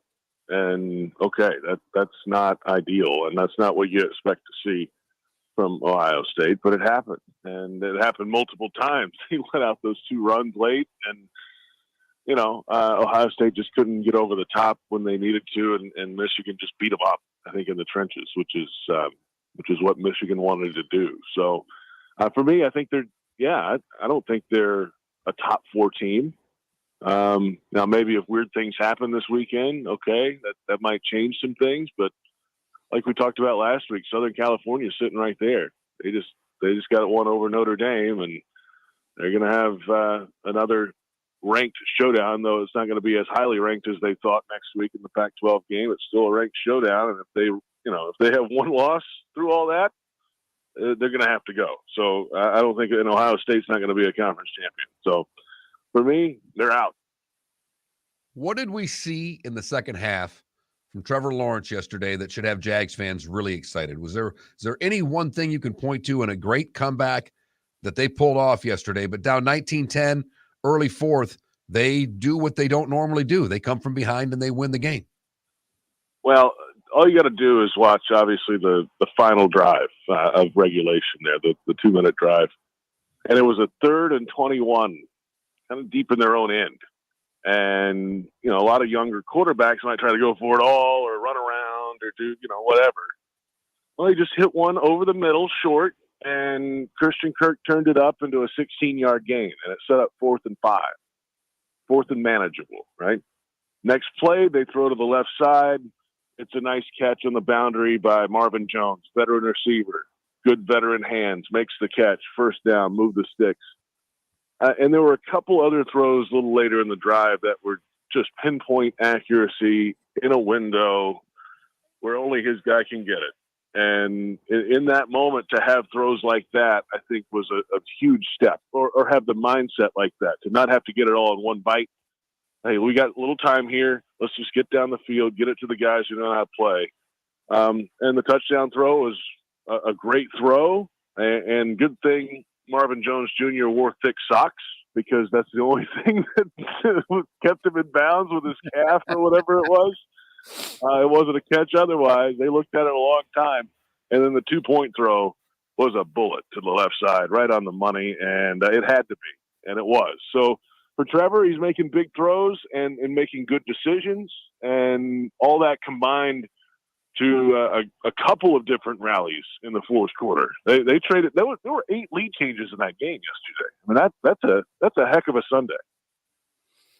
Well, the fourth quarter was tremendous. Even, Lamar hits the 35-year-old wide receiver on a 62-yard pass play, and then they retake the lead, and looked like it was going to be another heartbreaking Jags loss. And Jacksonville did something that they had never done before as a franchise, down 7 or more points in the fourth quarter. In the final minute of the fourth quarter, down 7 or more points to come back and win, and they did so yesterday, 28-27. The other thing, JP, and, Trevor's been questioned a lot, and he's going to be. If you're going to be the franchise quarterback, first overall pick, you're going to be second-guessed and nitpicked. But I watched his post-game interview with Amanda Renner on the field. He said the word "we" like 17 times. And it was in such stark contrast to some other young quarterbacks we've seen lately who have it's been I or me and it's not we. He deflected all of the credit and gave it to the team. And I thought Trevor Lawrence became the Jacksonville Jaguars yesterday. Yeah, that's a good point. I mean, hey, guess what? They picked the right guy. And, I think internally they've known that for a little while. It just hasn't shown up on the field a lot of times. They love what he does behind the scenes, in the building, working with the coaching staff, obviously in the locker room. They like the guy a lot. And then to see it come through on the field with a full team effort and get it done, that's finally paying off. And, I'm with you. Some of these other quarterbacks are not at the top of everybody's list right now, but Trevor has always been that consistent guy, at least in that realm. He's always going to say pretty much the right thing. He's a dream for broadcasters like us because you stand him up in front of that podium microphone, you're going to get about 15 or 20 minutes worth of usable material that is really good. And he's in depth in his answers, and he's polite, and he's just a kid from Cartersville, Georgia, man. Like, okay, that's fine. He is a superstar, and he's working his way up to be one of those, but he's still a humble guy, and that's kind of where he is from and how he was raised, and I don't think that's ever going to change. I don't think his wife will let him change that. So me too. He's a mature guy, and good things are coming hopefully for him and the Jaguars. And all of this possible because Doug Peterson decides to go for two. I mean, with that long delay in assessing the play, whether he was inbounds or out of bounds, I'm wondering how many times they went back and forth on that. But it sounded like not only he wanted to go for it, but the team was there encouraging Peterson to go for two. Yeah, I think they decided, Doug said after the game on our broadcast with Bucky Brooks right after the game, hey, early in that drive on the headset, coaches were like, yeah, I think we might try to go for two here and try to sneak out of here with a win if we score, right? Okay, and the coaching staff was pretty much all on board with it. And then by the time they got to the end zone during that delay, the players came to them without even being asked, hey, let's go for two right here. Like, we're moving the ball. Let's figure it out. We got, we just need a couple yards. We got some good plays on the goal line. So, and actually Peterson said that the 2-point plays that they had left on their sheet was like, I don't like these.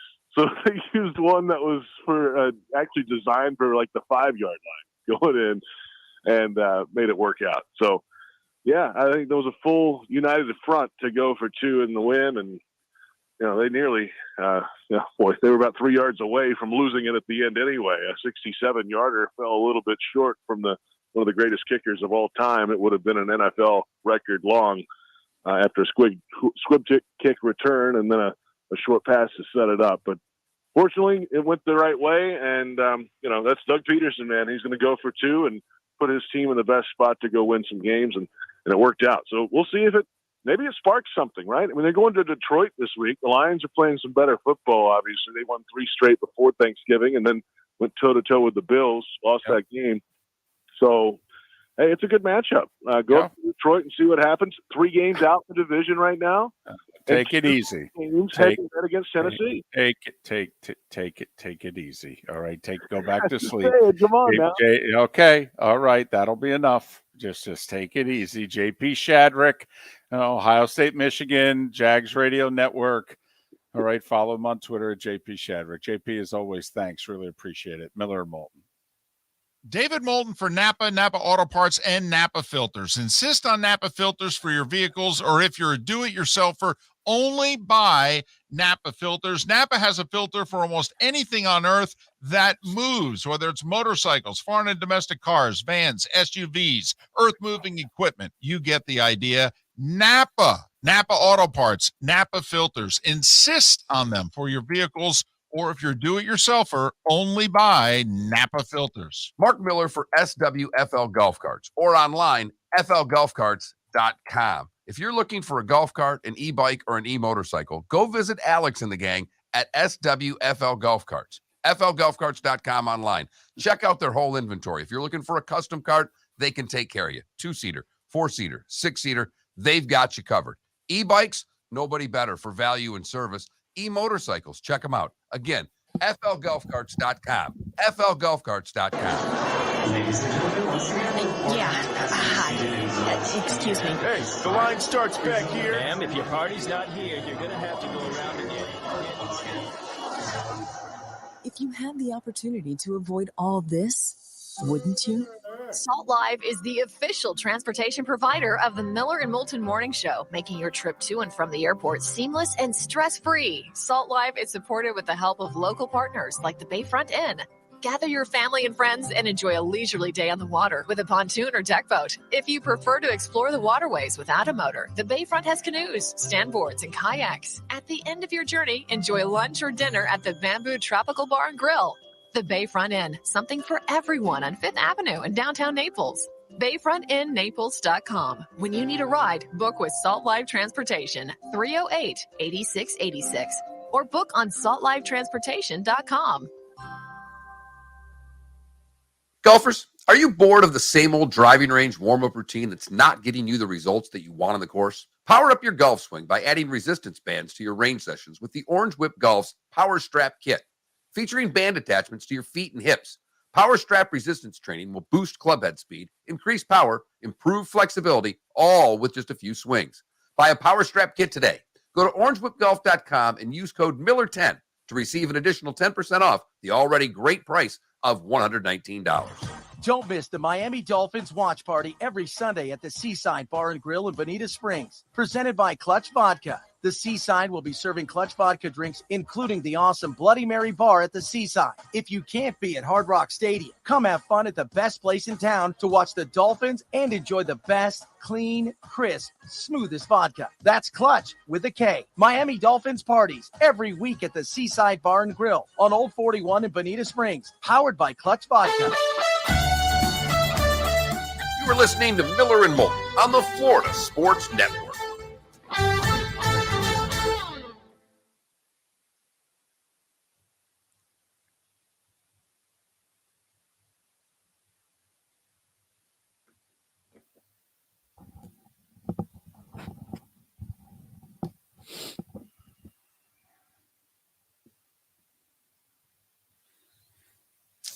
One, I sent you a text. You don't have to respond right now.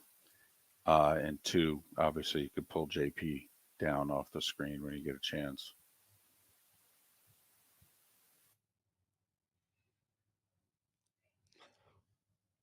Four-win teams.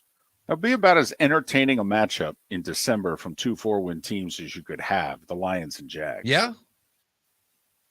Because they both play entertaining football, just not winning football. Morning, Logic Man. We are doing a 9 o'clock hour today for all those of you. Yes. It was just much to our chagrin, right? Because Hopefully Friday was the greatest show in the history of shows. Yes. Just unfortunately doesn't set up like that.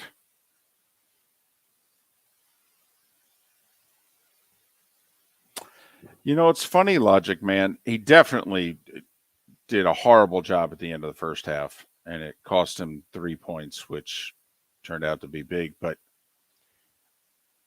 so he's bumbling the time management thing, and it looks like it's going to cost him the time necessary to win.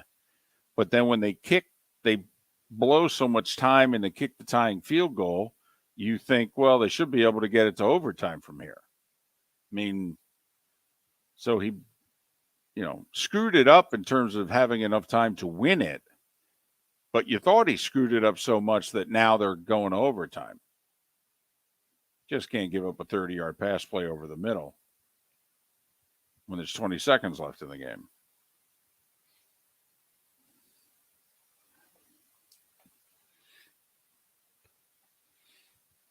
Klecko, I don't think the Mets are even interested in Judge.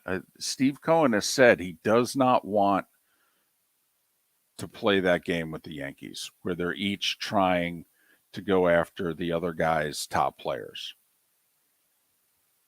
I mean, he all but said, now, if the Yankees ever have a top player that they don't want to re-sign, that's a different story. I'm guessing filet, Johnny Mac. if that was the choice. But if it was if prime rib was on the menu, I'm guessing he went prime rib. So, David? Mark is right. When in doubt, I always go prime rib. Right.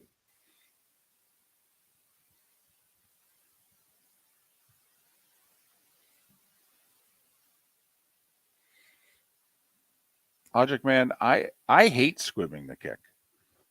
Why not just kick the damn thing out of the end zone? The only squib kick that I actually like is the onside kick that nobody tries. I want the ball bouncing at like the 30-yard line on the side and having everybody racing towards it and nobody in position to field it. 30 seconds.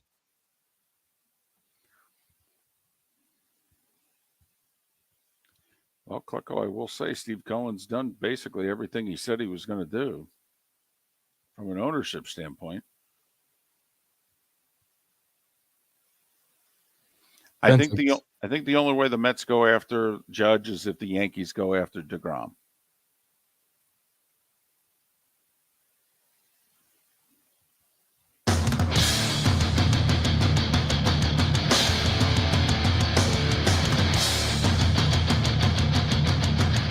You are listening to Miller and Moulton, exclusively on the Florida Sports Network.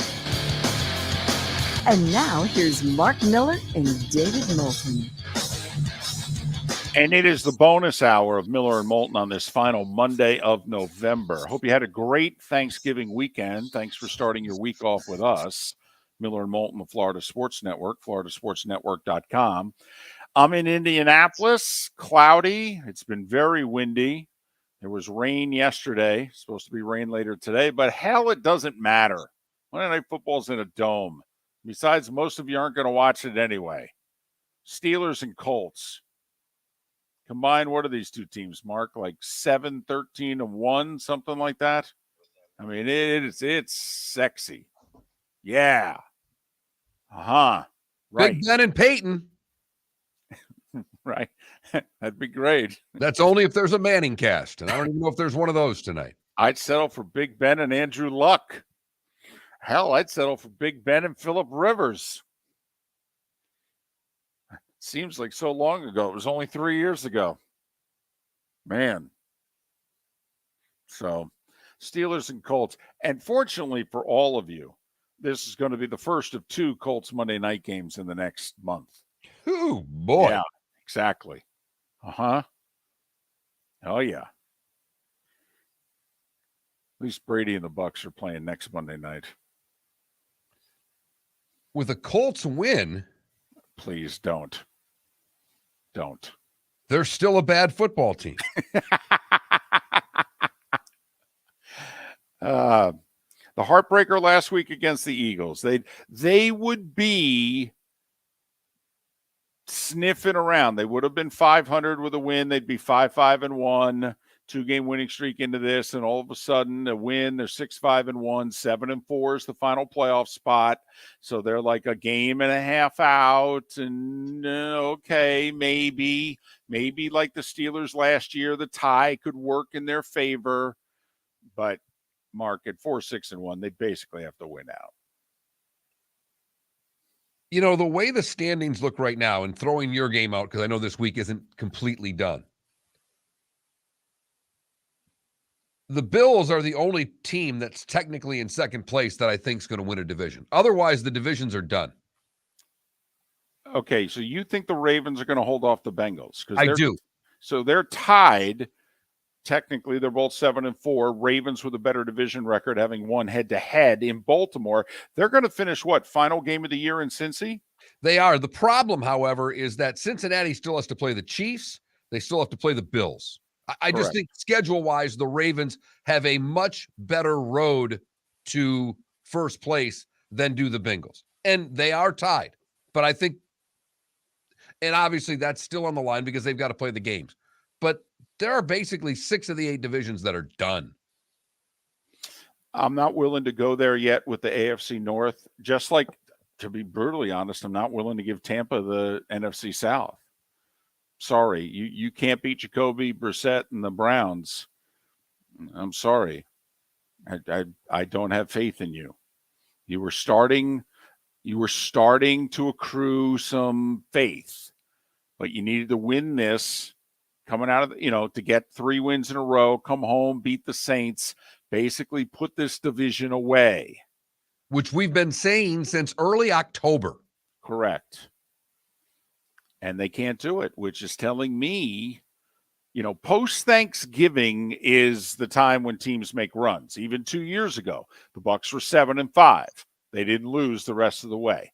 Post-Thanksgiving is when teams make the run. The one Steelers Super Bowl under Cowher, okay? Post-Thanksgiving, they didn't lose. Pre-Thanksgiving, they were borderline a playoff team. I mean, now it's go time. And granted, they've added an extra game also post-Thanksgiving. But so for teams, this is it. It's go time. When you look at Tampa, you see go time? I don't see go time, but I see the Atlanta Falcons in the rearview mirror, and they're not going to be able to do anything to stop. It may be neutral time. The problem is that the Falcons have trouble getting it out of reverse. And now we find out about Miami. They're 8-3. We thought we played the schedule game at the beginning of the year. We thought at worst they'd be 7-4. And we said, you know what? We really think they're going to be 8-3. Okay, now let's see what you got. At the Chargers, at the Niners, at the Bills. Home for the Packers, at the Patriots, home for the Jets. Okay. I mean, there's only one game there that you're going to be a clear favorite. Home for the Packers. The other 5 games are toss-up games. They are. Even the Jets season finale. Just want you to think about what you just said there. There's only one game you're going to be a clear favorite in, because we knew when the Dolphins were 8-3, the game they would be a clear favorite in the rest of the way was the home game against the Packers. Exactly. And now that could be Jordan Love and the Packers. Just quick sidebar. What do you do if you're Green Bay? I mean, remember, they had the luxury. They got to bench Favre in May, not December. They didn't sit Favre down in December and have Rodgers finish out the 2008 season. They got to say to Brett, we've moved on. Yeah, during the spring and summer. This is your legendary Hall of Fame to be quarterback who has 2 years left on his contract, by the way. If you don't handle this in a way that he likes, and let's face it, he's not easy to deal with, he could, from a salary cap standpoint, make your life hell. What are you doing here if you're Green Bay? Injured his oblique in the game. That's a bigger injury than the thumb. That's what prevented him from finishing the game. Part of me says you're hoping that the oblique keeps him out for a few weeks and you can just get away with playing Jordan Love. And that's fine. So let's say 2-3 weeks goes by. He can't play, and he knows it. And he knows Love's the future. He's been in Love's shoes. He gets it. But Aaron Rodgers, since 2008, Mark, has never been physically able to play and not played. And this is likely not a season-ending injury. Nope. Got 5 games left and got 6 weeks left. So when he 2-3 games down the road says, I'm ready to go, Christmas against the Dolphins, let's go. What do? Also, you got to get him to play ball with you. I mean, if he still wants to play and you want to go with Jordan Love beginning next year, his contract's 50 plus, man. He's a great talent, but it ain't an easy contract to trade. I mean, this is going to take Secretary of State-like diplomacy here, unless Rodgers is just willing to say, yeah, I'll make it easy on you. And when's the last time Aaron Rodgers made it easy on the Packers? The answer to that would be never. For just to get that out there. The answer is really never. So, I mean, you got to admit, whether you like him or not, this is this is going to be an awkward, potentially really difficult spot for Green Bay. Because to what David said, you can't just cut them. Well, you can. But it's going to crush your cap. Right. No, I mean, if you want to go this way, and now you've got from a cap standpoint, you've got to try to move him. And you would like to get something in return for him. Yeah, it's Aaron Rodgers. And also, obviously, the team needs help. Jordan Love is going to need reinforcements. We thought we had a terrific defense. Apparently, no. And our offensive line is old and beat up. Right. So, okay, Aaron, can we talk? You know, this is like more than a breakup here. I mean, you know, it's awkward breaking up with somebody. This is more than a breakup. This is, you've been living together for a long time. You know, this is a marriage. This is Giselle and Tom. This is both sides with a lot of assets, and they've got to figure out how to equitably do this. It's not easy, David. Okay, I'll take Miami. You get Costa Rica. You know, I mean, but I actually think Tom and Giselle was easier than this. I agree. They had a prenup going in. I got mine. You got yours. All we had to do was divvy up ours. And in essence, Aaron and the Packers had a prenup. They just signed a new deal that's post-prenup. That's where all the problems are.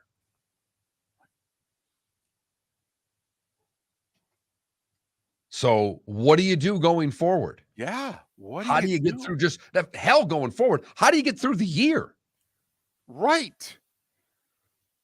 This has to end well, so he's in a good mood with you to do what? For those of you who have negotiated a divorce, okay, the divorce goes much better when you're both sitting down, wanting it to go well so we can just move on amicably. When you're in opposite rooms with an arbitrator walking back and forth is when things get really ugly. Right. Because you can yell at the arbiter and know that it's going back in the other room in a conversation that's not going to be taken that way. Huh. Having flashbacks right now. Gonna say, sounds like at one point you got up and opened up the door and yelled down the hallway yourself. Thought about it, was told not to. And we think Aaron would yell. Yes. Particularly when he's told against Miami that they're going to go with Jordan Love and he's healthy. I mean, he signed a 3-year, $151 million contract. Okay. This is the first year of it. 101 of it's guaranteed. So all of next year's guaranteed. All of it. All right. Do you know what his dead cap hit is? His dead cap hit. If they're like, listen, we're moving on. He's like, fine, cut me. $99.8 million. So that just tells you that that's not an option. Not really, no. That's not an option. No. So it's either trade me or play me. Those are the options. But then it's complicated to trade, you know, because the whole bonus then immediately goes on Green Bay's cap. Okay, and I'm trying to look at the bonus here. It's like 60. I mean, this is going to be difficult. And meanwhile, Jordan Love's like, well, next year's my 4th year. You have to decide here by May whether or not you're picking up my 5th-year option. And if not, that's great. And if so, that's great. I really don't care. Seems like they made that decision when they signed the contract for Aaron Rodgers, that they're not taking the option. There's just no way. Yeah, but they also thought they were going to win the damn Super Bowl this year, and they're 4-8. Miller and Moulton. Trying to make sense of it all on a Football Monday. Back with more in a moment right here on the Florida Sports Network. David Moulton for Napa, Napa Auto Parts, and Napa Filters. Insist on Napa filters for your vehicles, or if you're a do-it-yourselfer, only buy Napa filters. Napa has a filter for almost anything on earth that moves, whether it's motorcycles, foreign and domestic cars, vans, SUVs, earth-moving equipment. You get the idea. Napa Auto Parts, Napa filters. Insist on them for your vehicles, or if you're a do-it-yourselfer, only buy Napa filters. Mark Miller for SWFL Golf Carts, or online, flgolfcarts.com. If you're looking for a golf cart, an e-bike, or an e-motorcycle, go visit Alex and the gang at SWFL Golf Carts. FLGolfCarts.com online. Check out their whole inventory. If you're looking for a custom cart, they can take care of you. 2-seater, 4-seater, 6-seater, they've got you covered. E-bikes, nobody better for value and service. E-motorcycles, check them out. Again, FLGolfCarts.com. FLGolfCarts.com. Ladies and gentlemen, once again. Yeah. Hi. Excuse me. Hey, the line starts back here. Ma'am, if your party's not here, you're going to have to go around again. If you had the opportunity to avoid all this, wouldn't you? Salt Live is the official transportation provider of the Miller and Moulton Morning Show, making your trip to and from the airport seamless and stress-free. Salt Live is supported with the help of local partners like the Bayfront Inn. Gather your family and friends and enjoy a leisurely day on the water with a pontoon or deck boat. If you prefer to explore the waterways without a motor, the Bayfront has canoes, standboards, and kayaks. At the end of your journey, enjoy lunch or dinner at the Bamboo Tropical Bar and Grill. The Bayfront Inn, something for everyone on 5th Avenue in downtown Naples. BayfrontInNaples.com. When you need a ride, book with Salt Live Transportation, 308-8686, or book on saltlivetransportation.com.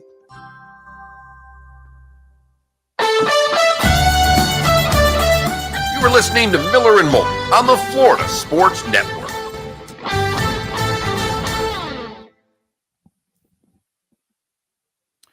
Don't like pickles on my food. I like pickles on the side. Usually, very rarely onions, unless it's a cheesesteak. Mark, I don't know about you. It depends on the place. Some places go unbelievably crazy with the lettuce. Then I don't want anything on it, or just tomatoes. Those that just kind of, put a normal to light amount of lettuce, I'm fine with going lettuce, tomato.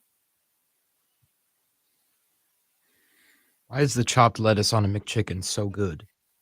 I wouldn't have any idea because I've never eaten a McChicken in my life. It's a light amount. That's not true. I've probably had one, and it paled in comparison in the day to what I thought of the Burger King chicken sandwich. Because if I went to do a chicken sandwich, I would do a BK chicken sandwich. You mean in my fast food days? You mean the Chick King? No, it was still a chicken sandwich back then. It wasn't the Chick King. Yeah, it was the original chicken sandwich. It's on the oval shaped bun. It's fried and cut, that diagonal cut. It was exactly. Ooh, oval. It's horrendously bad for you. It was awesome. Last night I made myself a Thanksgiving leftover turkey melt on French bread. Oh my Lord. So good. Burger stuff. It's all unhealthy now. You can't get a healthy chicken sandwich from Burger King. Well, they do those ads that just want to show you how much crap they can put on all their sandwiches. Totally. I do see those all the time. Totally. Burger King's like, screw it. It's fast food. You ain't coming here for your health. And they're right. It's like McDonald's. A salad from McDonald's. Seriously? I have a question for you here, but I'm thinking we should wait for tomorrow for this segment. Okay. Tua and MVP talk. Oh. Wow, look at you. That's just dirty. I know. Oh, Korea scored. I got to admit, I don't think there's anyone else in the conversation right now besides Mahomes and Allen. I really don't. Okay. I don't know how much higher Allen is than Tua right now. I understand.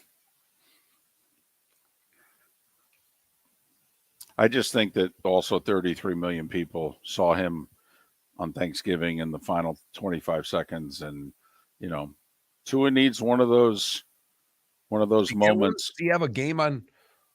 You can do it on Christmas. He could. Are they going to get flexed? Well, that's just it. I'm waiting for it. We don't have the Dolphins at all this year. It's why I think the final week of the season, I've been telling everybody with the crew, we're going to get the Jets-Dolphins the final weekend of the year. On Saturday the 7th? Yeah.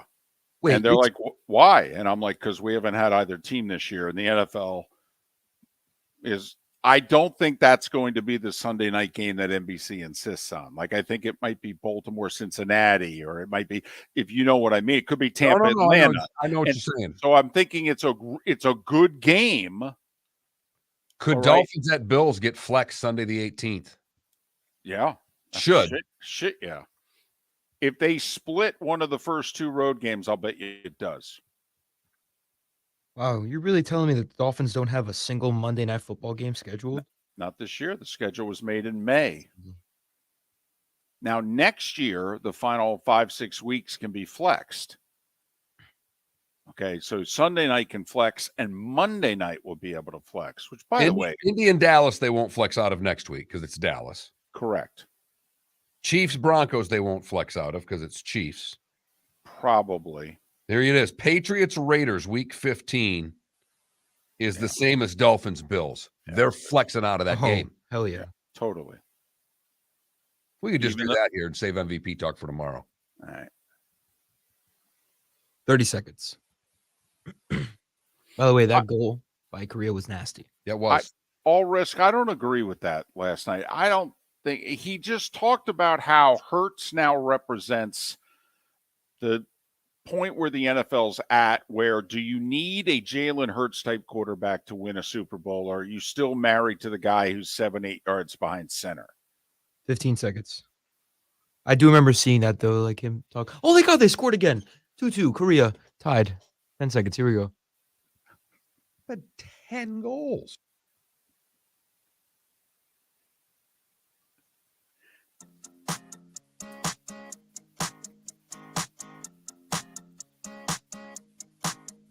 You're listening to Miller and Moulton, exclusively on the Florida Sports Network.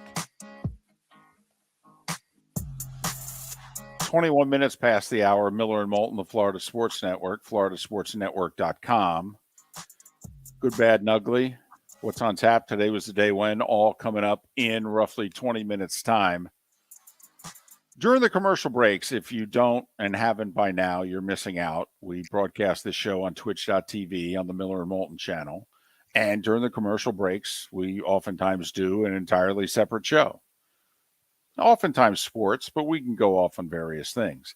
Much of the in-between segments today have been Mark and or Felipe reacting to the World Cup soccer matches that are going on today, featuring Cameroon, Serbia, South Korea, and Ghana. And it's been amazing.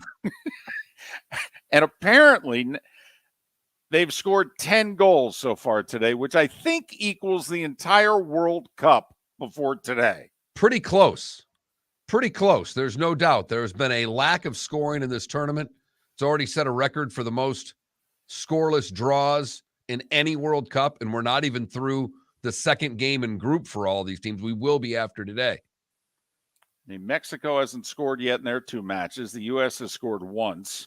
Canada's already been eliminated. So much for winning that CONCACAF group. That really served you well heading into the World Cup. But I'm inspired by this, though. You know, Mark, sometimes like last night in the NHL, 5 games, 4 of them went over. Okay. All right, we're getting some goals. Maybe it's the same way in soccer. Maybe it can carry over. Iran, United States tomorrow.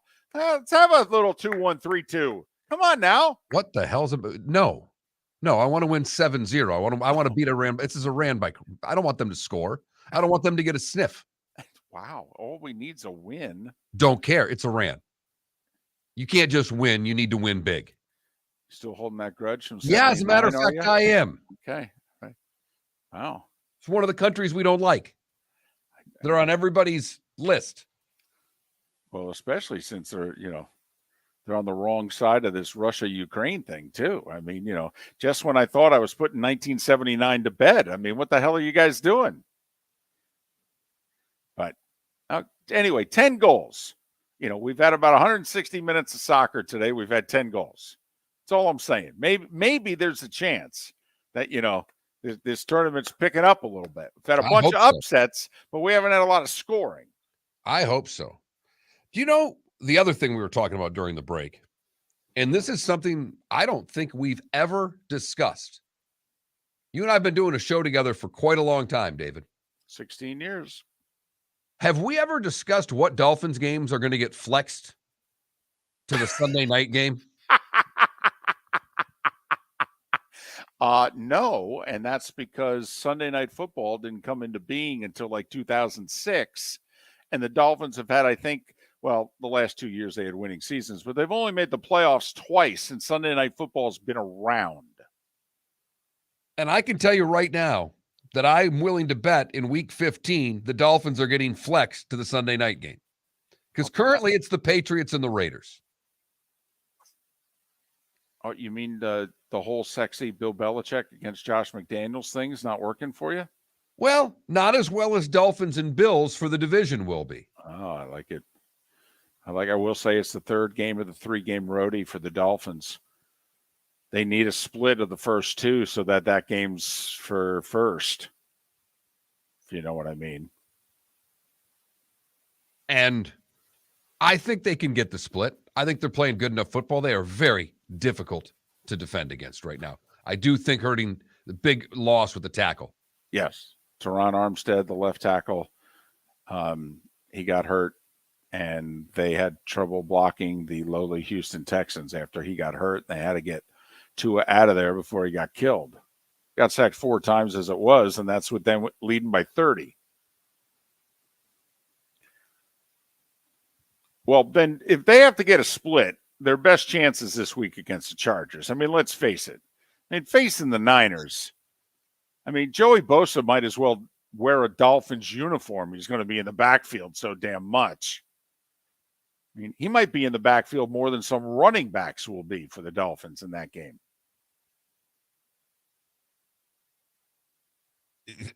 They're going to have to find a whole lot of help between now and then if Armstead's not going to play for that front.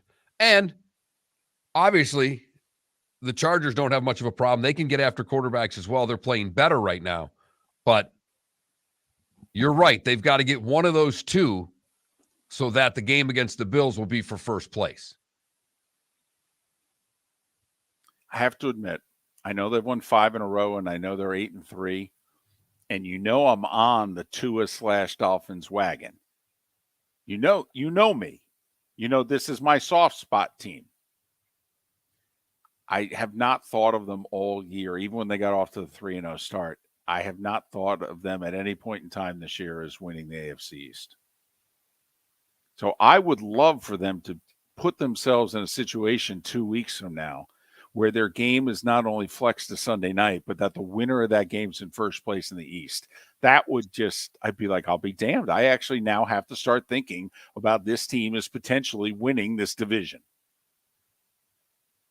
Which could very well be a 2 seed when it's all said and done. Right, which is kind of important. You get 2 home playoff games.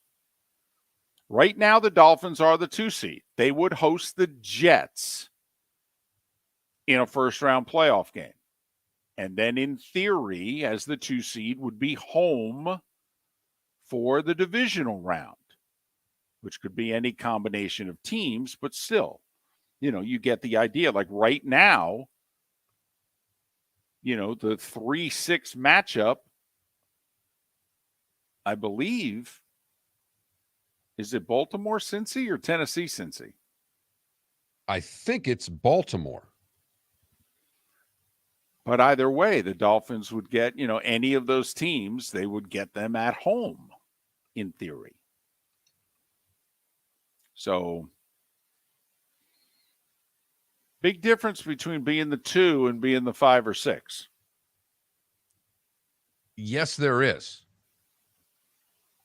So just something we're looking at, paying attention to, and watching to see if the Dolphins actually can get a couple of flex games. And the biggest news out of the Dolphins is going to be what Armstead's injury is, because this is one that scares me, David. When you've got a pec that's not torn, bringing him back too early could cost him the rest of the season. No doubt. No doubt. And it's so important to get him back. Well, they can't go over on this road trip, because the other thing that opens up, going over on this road trip means that you definitely will have lost to the Chargers, who are already 6-5. So now you start getting in danger of missing the playoffs. And in theory, you go over on this road trip, you're 8-6, and 2 weeks later, you got to go to New England. And that could literally be winners in line for a wild card, losers done. So got to get 1 on this road trip, and got to get the Packers on Christmas. That gets you 10, and then you're at New England, home for the Jets. split that, you should be in. How many You really should. How many Dolph fans would take 2-2 right now in the next 4 games? The wins are against the Chargers and the Packers. How many of you would take it? Be honest. 10-5. But with you 2 to pretty play. much said you've lost the division. You've lost the division, but barring the unforeseen, you're going to make the playoffs. How many of you would take it? Because if you're saying no, I think you should revisit it. You already got Buffalo once. Did you really expect at the beginning of the year to sweep the Buffalo Bills and beat them in December in Buffalo?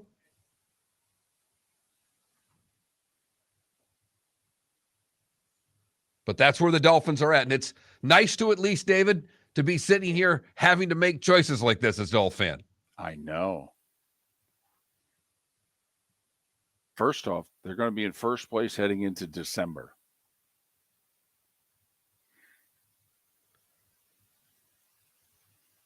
First place, Mark. Miami Dolphins in 2022, not 1972. Miller and Moulton, the Florida Sports Network. Don't miss the Miami Dolphins watch party every Sunday at the Seaside Bar and Grill in Bonita Springs. Presented by Clutch Vodka. The Seaside will be serving Clutch Vodka drinks, including the awesome Bloody Mary bar at the Seaside. If you can't be at Hard Rock Stadium, come have fun at the best place in town to watch the Dolphins and enjoy the best, clean, crisp, smoothest vodka. That's Clutch with a K. Miami Dolphins parties every week at the Seaside Bar and Grill on Old 41 in Bonita Springs. Powered by Clutch Vodka. Mark Miller for SWFL Golf Carts or online, flgolfcarts.com. If you're looking for a golf cart, an e-bike, or an e-motorcycle, go visit Alex and the gang at SWFL Golf Carts. flgolfcarts.com online. Check out their whole inventory. If you're looking for a custom cart, they can take care of you. 2-seater, 4-seater, 6-seater, they've got you covered. E-bikes, nobody better for value and service. E-motorcycles, check them out. Again, flgolfcarts.com. flgolfcarts.com. Yeah. Hi. Excuse me. Hey, the line starts back here. Ma'am, if your party's not here, you're going to have to go around again. If you had the opportunity to avoid all this, wouldn't you? Salt Live is the official transportation provider of the Miller and Moulton Morning Show, making your trip to and from the airport seamless and stress-free. Salt Live is supported with the help of local partners like the Bayfront Inn.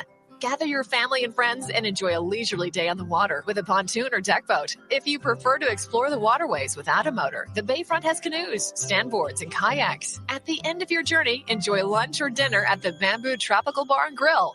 The Bayfront Inn, something for everyone on 5th Avenue in downtown Naples. BayfrontInNaples.com. When you need a ride, book with Salt Live Transportation, 308-8686, or book on saltlivetransportation.com.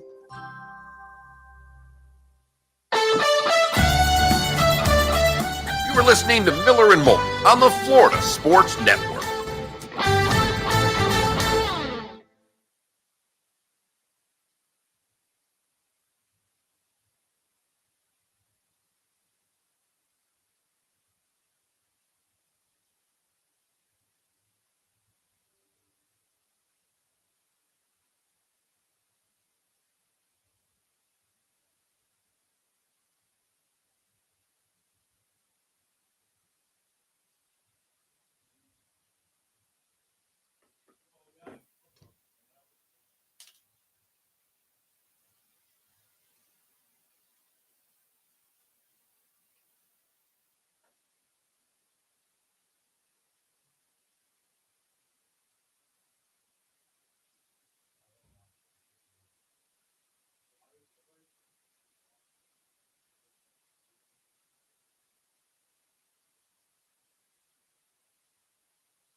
Who's bashing Florida State for the last 4 years?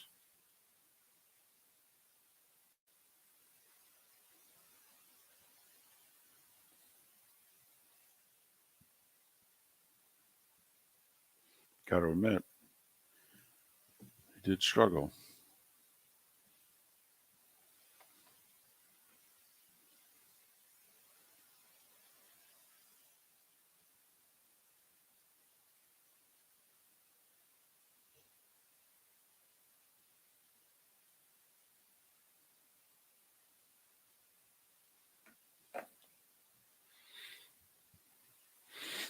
Yeah, Watson, I do. It's not his,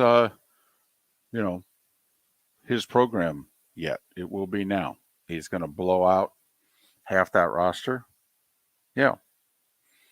Yeah, Brian Kelly had a 3-9 season at Notre Dame. I mean,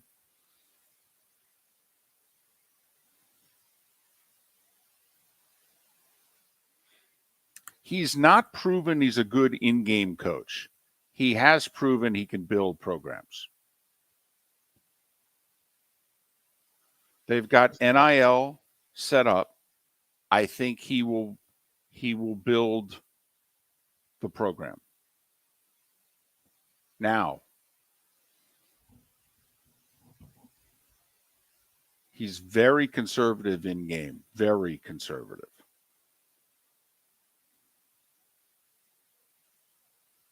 I do think OBJ will get signed after yesterday's incident. You said he will or won't?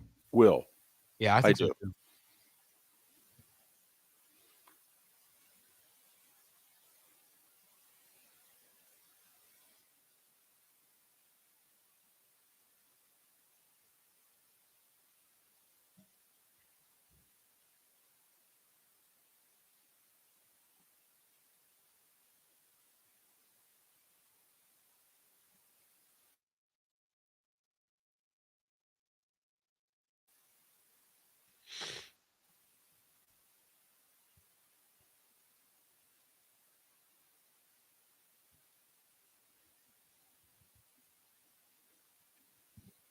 Jersey's always been a hotbed for soccer. You go back to the first U.S. men's national teams in the 90s, the guts of their team were from Jersey. Is UCF the Knights or the Golden Knights? I think they go by Knights. Yeah, I think so too. But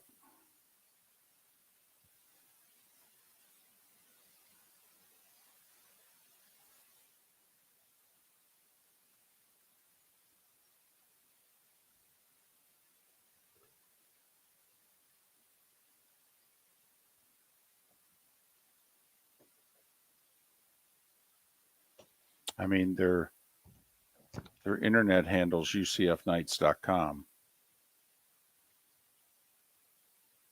10 seconds.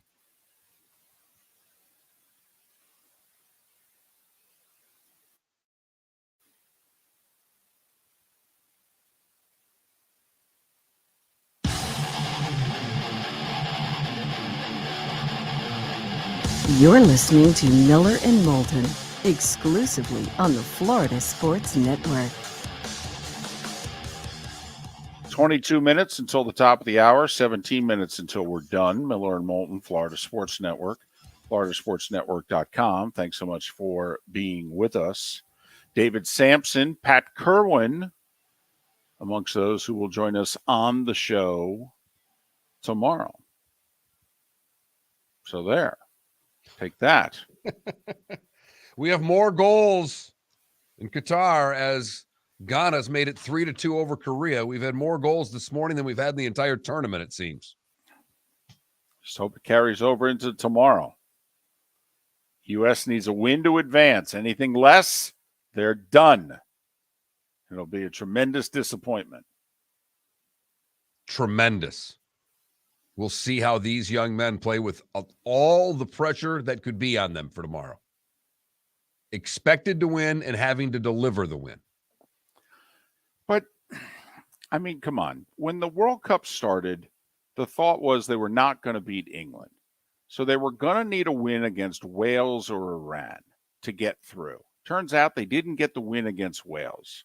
So we shouldn't be surprised that they need to beat Iran. All right, I guess we shouldn't, but I'm an American. I expect to win things. In soccer? In everything. It's how I was raised in this country. We're better, we win. And when you lose to New Hampshire, wow, it doesn't set the stage all that well. For those who geographically, in terms of acreage, there, Wales is the size of New Hampshire. Now they're the population of Connecticut, though. Okay, then we lost to Connecticut, and I know it was a tie. I am well aware of what the final score was. I watched the entire match. Right. It sure as hell felt like a loss to me. I don't know about you, but it felt like a loss to me. I have to admit, you're taking this about as hard as like the Ohio State fan, took Saturday afternoon, thinking that we suck, we're done, we need a new coach. Okay, the playoffs.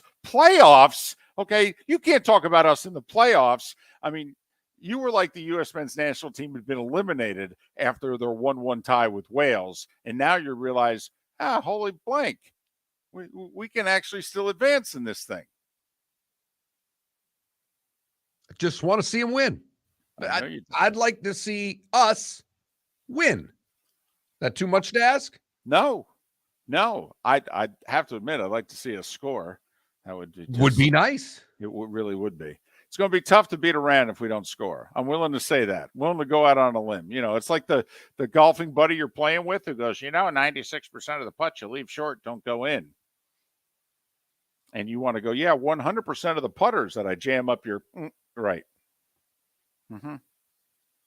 It's time for someone to take back this segment, if for no other reason than to stop David from talking about Meghan and Harry. Here's Mark Miller with Today Was the Day When. We start in 1893. It was the first time women were ever allowed to vote in a national election. It was in New Zealand. 1925, the Grand Ole Opry premieres on WSM radio. 1974, Lennon's last concert appearance. He was a guest of Elton John's at the Garden. They do 3 songs together. Whatever Gets You Through the Night, Lucy in the Sky with Diamonds, and I Saw Her Standing There. It's a pretty good trifecta. I got to be How about honest. that showing up for an Elton John show and John Lennon coming on stage? Right. 75, Bobby Orr plays his last game with the Bruins. 1978, the Reds would fire Sparky Anderson after 9 years. Dumb. Idiotic. John McNamara, good manager, too. Took the Reds to the playoffs. Took the Red Sox later on to the World Series. All right, but that was dumb. And also in 78, Briefcase Full of Blues was released, the debut album by the Blues Brothers. 1989, Queen Latifah releases her debut album. And in 2015, Tyson Fury beats Klitschko on a unanimous decision to win every single heavyweight title there was, ending Klitschko's 9-year reign as champion. William Blake, born today, and I really just did that so if any of you want to start doing Bull Durham lines in your head, Susan Sarandon and Costner going back and forth about William Blake. Those that are celebrating birthdays today, Barry Gordy's 93. Paul Warfield is 80. Randy Newman is 79. Judd Nelson is 63. John Stewart is 60. And that, David, is today was a day when, and a very short one. There was not a lot going on today. It's a very boring day in history. What did I miss? Not much.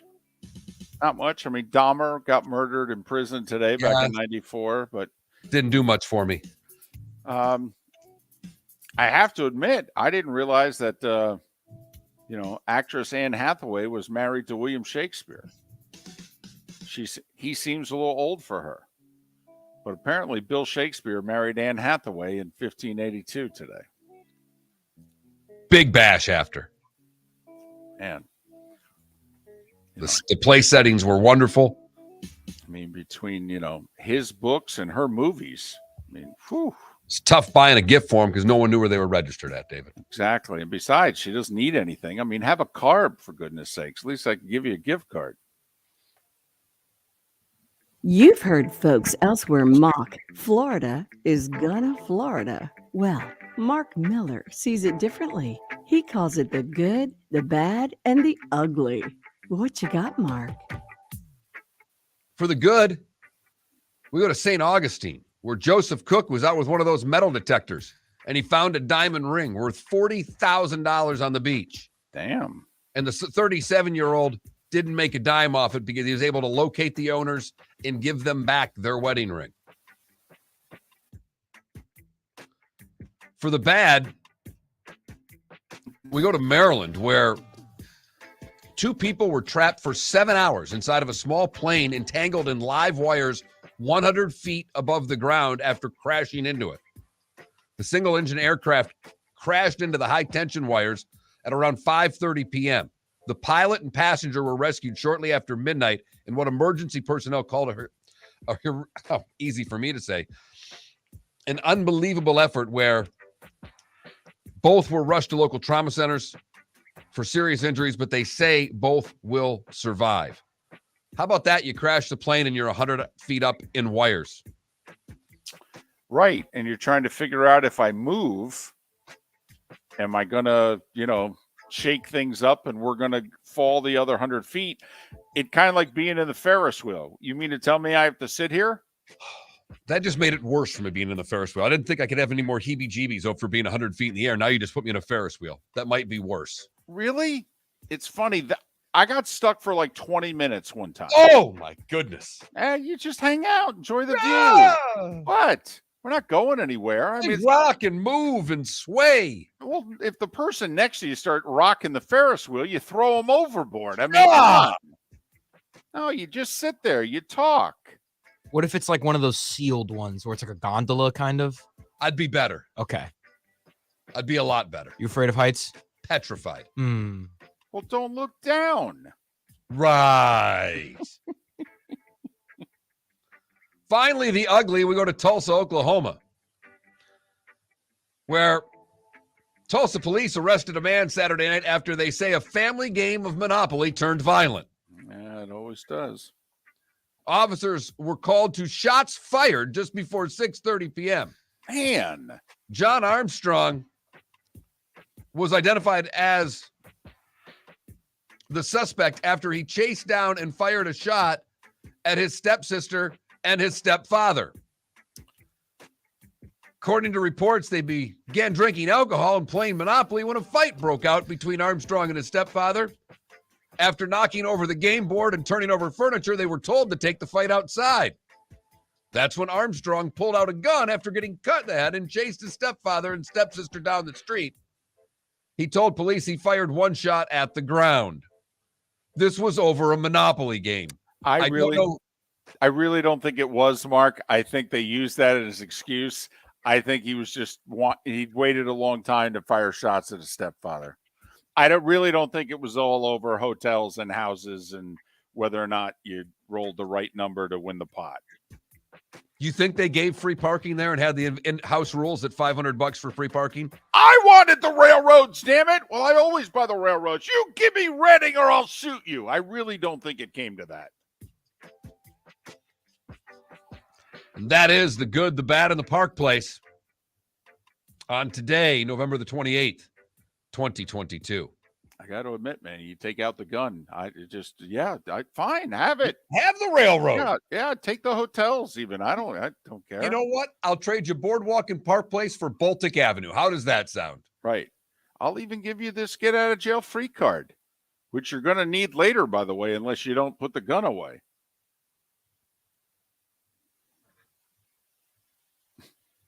Don't know if that's going to work with the authorities.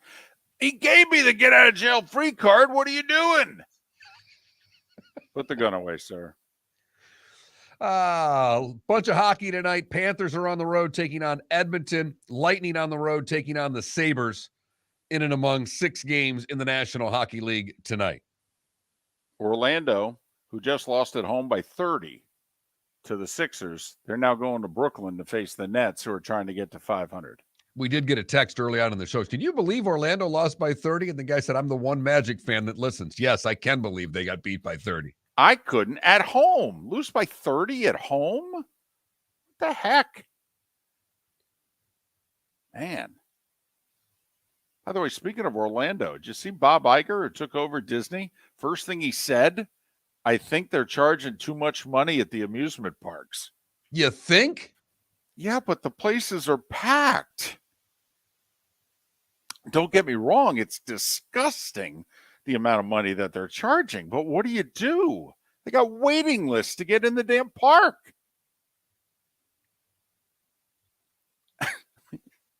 People are cutting the cord, not buying your plus and, what have you. I mean, Really, that's one thing that I'm really not excited about when it comes to being a parent. Because, Mark, has your daughter requested going to Disney World? No. You know who requested the Disney World? The parents. You're Right. totally wrong. My wife had to make sure we won't spend ungodly amounts of money. My daughter does not remember 1 second of time that she spent there. Now, I will say when we took her to the Frozen thing and she was really into Frozen and she saw the young lady who was dressed as Elsa and the face that my daughter had when we saw it was priceless. That was worth everything.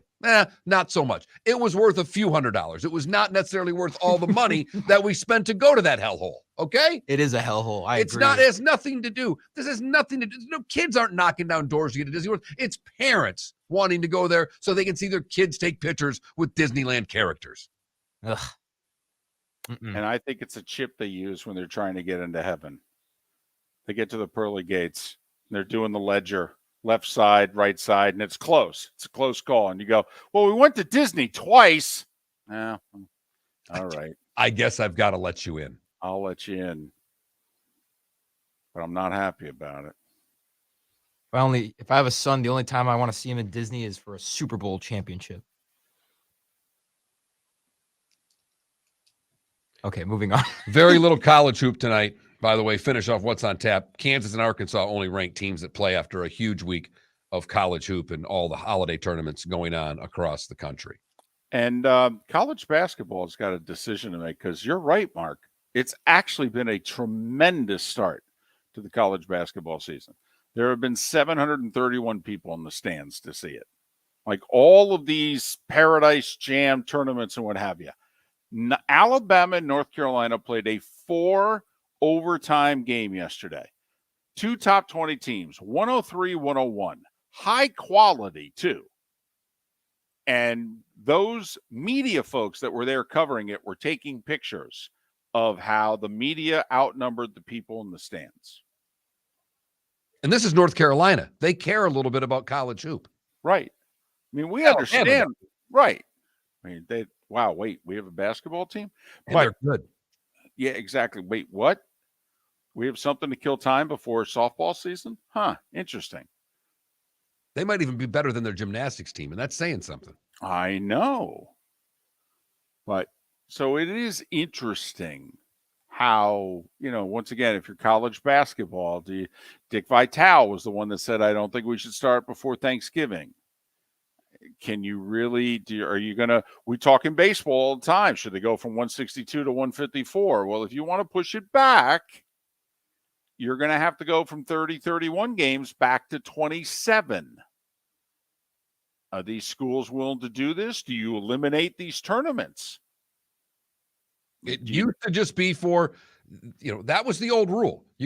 I thought it was 30 games inside the continental U.S. and you could play, or 27 inside the continental U.S. and you could go up to 30 if you played in one of these tournaments. But you were only allowed to play in one of these tournaments once every 4 years. Correct. And now I still think the same rule applies for the tournaments, but it has nothing to do with the total number of games you could play because too many coaches complain that Team A is getting to play extra games and we are not. Now, obviously, we don't want to see that in Southwest Florida. We got the Gulf Coast Showcase, men and women. Had Baylor and Michigan, by the way, in the final of the women's last night. That's a pretty good matchup, 2 top 20 teams. All right. And then you got the Fort Myers tip-off, also men's and women's, all last week as well at FSW. I mean, we want these to continue, right? But people got to show up because they didn't show up for either. No. And they've never shown up for the Gulf Coast tournament, really. No, at Hertz. No, they haven't. But the tip-off did well a couple of years ago or last year, and this year, not very good. Virginia and Wisconsin, by the way, in next year's field. Miller and Moulton. Colts, Steelers, Monday Night Football. I like the Colts and laying the 2.5. See you tomorrow. David Moulton for Napa Auto Parts, and Napa